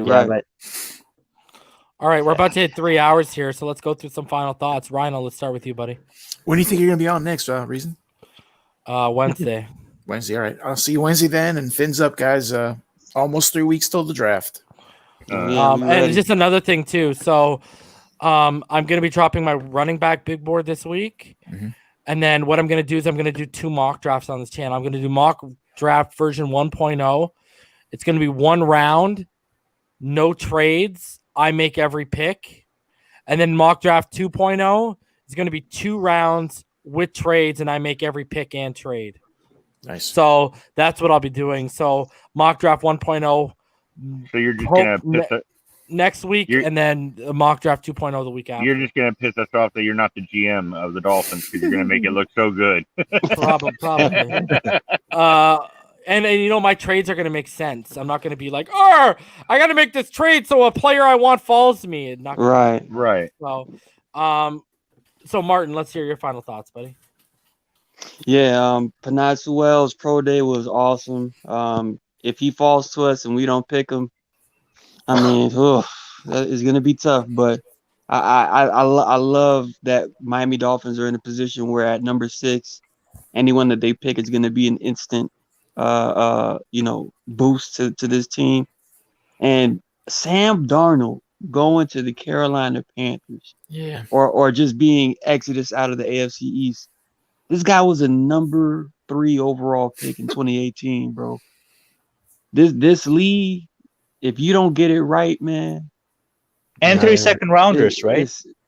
It was something about a 6th rounder from this year, and I'm saying and 3 second rounders. Like he caused 3 for them to move up to that number 3. They had to give 3 second rounders, and look at how much he also got back now. So this guy is a flop, God. You're right. And again, it's like I'm just saying, man. If you don't get it right, when you get in this league, it is a bottom line business. But you have to dedicate a lot more of your time versus the talent that you have, because let me tell you, one and done in this league, and Tom Brady is a testament to that. So I hope he gets what he deserves in Carolina, which is a good coaching staff, and he develops into what I think he can become. But definitely love what we're doing as a Dolphins team, and I also especially love Tua out there with his targets, getting this timing down, because that osmosis, that timing is going to be vital coming into next year. Let me hit you with the avatar while you say that. Oh my goodness. Liam, let's get your final thoughts, bro, and how the Bears are going to trade up to 4 for a quarterback. That'd be crazy. Fins up, a salute to the Dolphin Nation, of course. Man, I don't know what my Bears are doing, but I'm just happy the progress I see as a Tua fan right here, and the problem the Dolphins have at number 6. Whoever gets picked, I'm picking Sewell, but I think whoever the Dolphins pick, which I think, like you said, is Devontae, or it could be Pitts. It's going to be great to see the development of the offense in Dolphins. Is that you guys on? Appreciate it, man. Go Bears, our NSA team. Go Bears. Yeah. Go Bears. Go Bears. Yeah, I'll keep it short. I'll keep it short, man. Like, bottom line, I honestly believe Pitts, Najee Harris, you're 1 and 2 next year to get your O-lineman, whether it's Cosme or the other guy. You have those 3 pillars. I call them pillars, because when they see you, they will eliminate you. And that fear, right, that you're going to impose on every defense, the amount of depth that we have in this offense for years to come, because the cap is going up. Everyone is in 3-year contracts, rookie contracts. You give Tua the real test. Give him the weapons, give him the running game, give him the offensive line, give him the new coaching, give him the 1 year off, everything. And then you and then you still got your second rounders, right? And you build your defense and all that good stuff. But you lay out the cards and you see where you see what you are left with at the end of the day. But at least you didn't go out swinging. You know what I mean? So, I'm sorry. At least you go out swinging. So you don't. That's it, man. And that's what I like about Coach Flo is that day one he came in. He said, "What do you love about this game?" He's like, "I love the physicality." All right, so let's go and get physical out there, man. Do not go with the small running backs, okay? Do not go with Gesicki who can block, okay? Just let's go with tenacity that we are going to come in and destroy you through the run game, through the air raid. Our offensive line is maulers, and our defense is going to light your quarterback up. And we got a backup quarterback there for so many stunt plays that we just run the world with these guys. I'm telling you, be aggressive. This is the draft to do it all. Todd, let's get your final thoughts, buddy. I agree with you being aggressive this year. Like I said, I'm doing whatever it takes to trade back up with that 18 to get number 7 if they want to trade down. And I'm going for it. You know, I want Sewell. We need an offensive lineman first round. It'll be a failure to me if we don't get one. You know, that's just the way I'm looking at it. We need a tackle in that first round. And I would be aggressive with next year's picks and try to get back into the first round later on towards the end and go ahead and get a running back. You know, and that's, I would say Flores, first 3 picks, going to help the offense. You can have the rest of the draft for your defense. That's the way I would look at it. Fins up, and y'all have a good night. You too, brother. Irving, let's get your final thoughts, buddy. Yeah, man. Like I say, at number 6, I love to get Pitts, especially we run that 12-man personnel. Pitts is perfect for that. Very versatile guy. Line him up anywhere. But the most important thing that we got to come out of this draft, we have to come out with the right tackle in this draft so we can kick Robert Hunt to his natural position at guard, and we can solidify that part of the offensive line because. I mean, we're gonna, Tua is gonna run this season we're gonna run a run-based, heavy run-based, RPO-based offense, and hopefully, and that in order to make that offense work, and hopefully this coaching staff utilizes more of the play action. That's something that was Tua's bread and butter at Alabama. I have a little stat here. In 2019, 4.3%, in 2019, 43.6% of his dropbacks used play action. And on those throws, he averaged about 12.1 yards per attempt with 17 touchdowns and no interceptions. Sure. And Tua didn't use that much play action this season. He only completed about 64.5% of his passes for only like 5 yards per attempt. And, and no quarterback with at least 75 play action passes. No quarterback with at least 75 play action passes in 2020 has a lower yards per attempt figure. So, this offense, this offensive coaching staff definitely has to focus more on play action if they really want to, maximize Tua's talents. And and hopefully we get that edge fixed. Help Ogba out, of course. And that's it. And hopefully we can have a bright future, man. Yeah, I think they need to implement more RPOs, which is basically almost like play action because that's his strength. That's his, scouts have literally called him when he was coming out. I believe Daniel Jeremiah said he's the best RPO quarterback he's ever scouted. So, we didn't play to that strength at all. So, and he's smart enough. What do you need, Martin, to diagnose on RPOs? What do you need from here up, right? That's what you need. Watch the safeties, watch the linebackers. I tell y'all, the rule of thumb, too high, you run the football. One high, one in the box, you throw the football. So you gotta be decisive. Yeah, man. And he throws dots too, right? It's not like he's he's a dot, he's a marksman. So. Dude, his smart touchdown, guy. Smart guy. Irving, you got terrible feedback. That's why I'm muting you. Oh, my bad, bro. It's okay. If you go look at his touchdown pass to Devontae Parker's first of the season. Yeah. That was one of the tightest window throws all season. Top three, in the top NFL. five. In the NFL. Yeah, it was crazy, bro. Yes. So it's crazy. Anyway, That's shout his out first to touchdown. the great Fins fan, $5. And speaking of Wentz, don't sleep on Darnold either. He just needs to be in the right situation. Bro, any situation that Adam Gase isn't in is the right situation, bro. Trust me. Guys ruin people, man. You ruin Yeah, bro, ridiculous. So People, guys, how about franchises? He sets franchises back, that's for sure. So guys, I'll be back on Wednesday night. Tomorrow I got something going on, but I'll be back Wednesday, and then after Wednesday I'll let y'all know which night, but I'll be dropping. I'm just waiting on the graphics. I sent my list out last night for the graphics to be made for the running back big board, and then I'll only have 2 big boards left from there, and I don't know what I'm going to do yet. I know I'm going to do center, and then the other one is either going to be tackle or it's going to be safety, because we need safety depth. We have none whatsoever. So I'll let you. I'll probably end up being tackle so I can brag about Penei Sewell for 20 minutes. So all right. So until then, I will see you guys on Wednesday night. I hope everyone stays happy, healthy, and safe, and you had a good Easter weekend. It's the beginning of the work week, so keep chugging along. All right. I'll see y'all on Wednesday. Fins up. Peace. Fins up.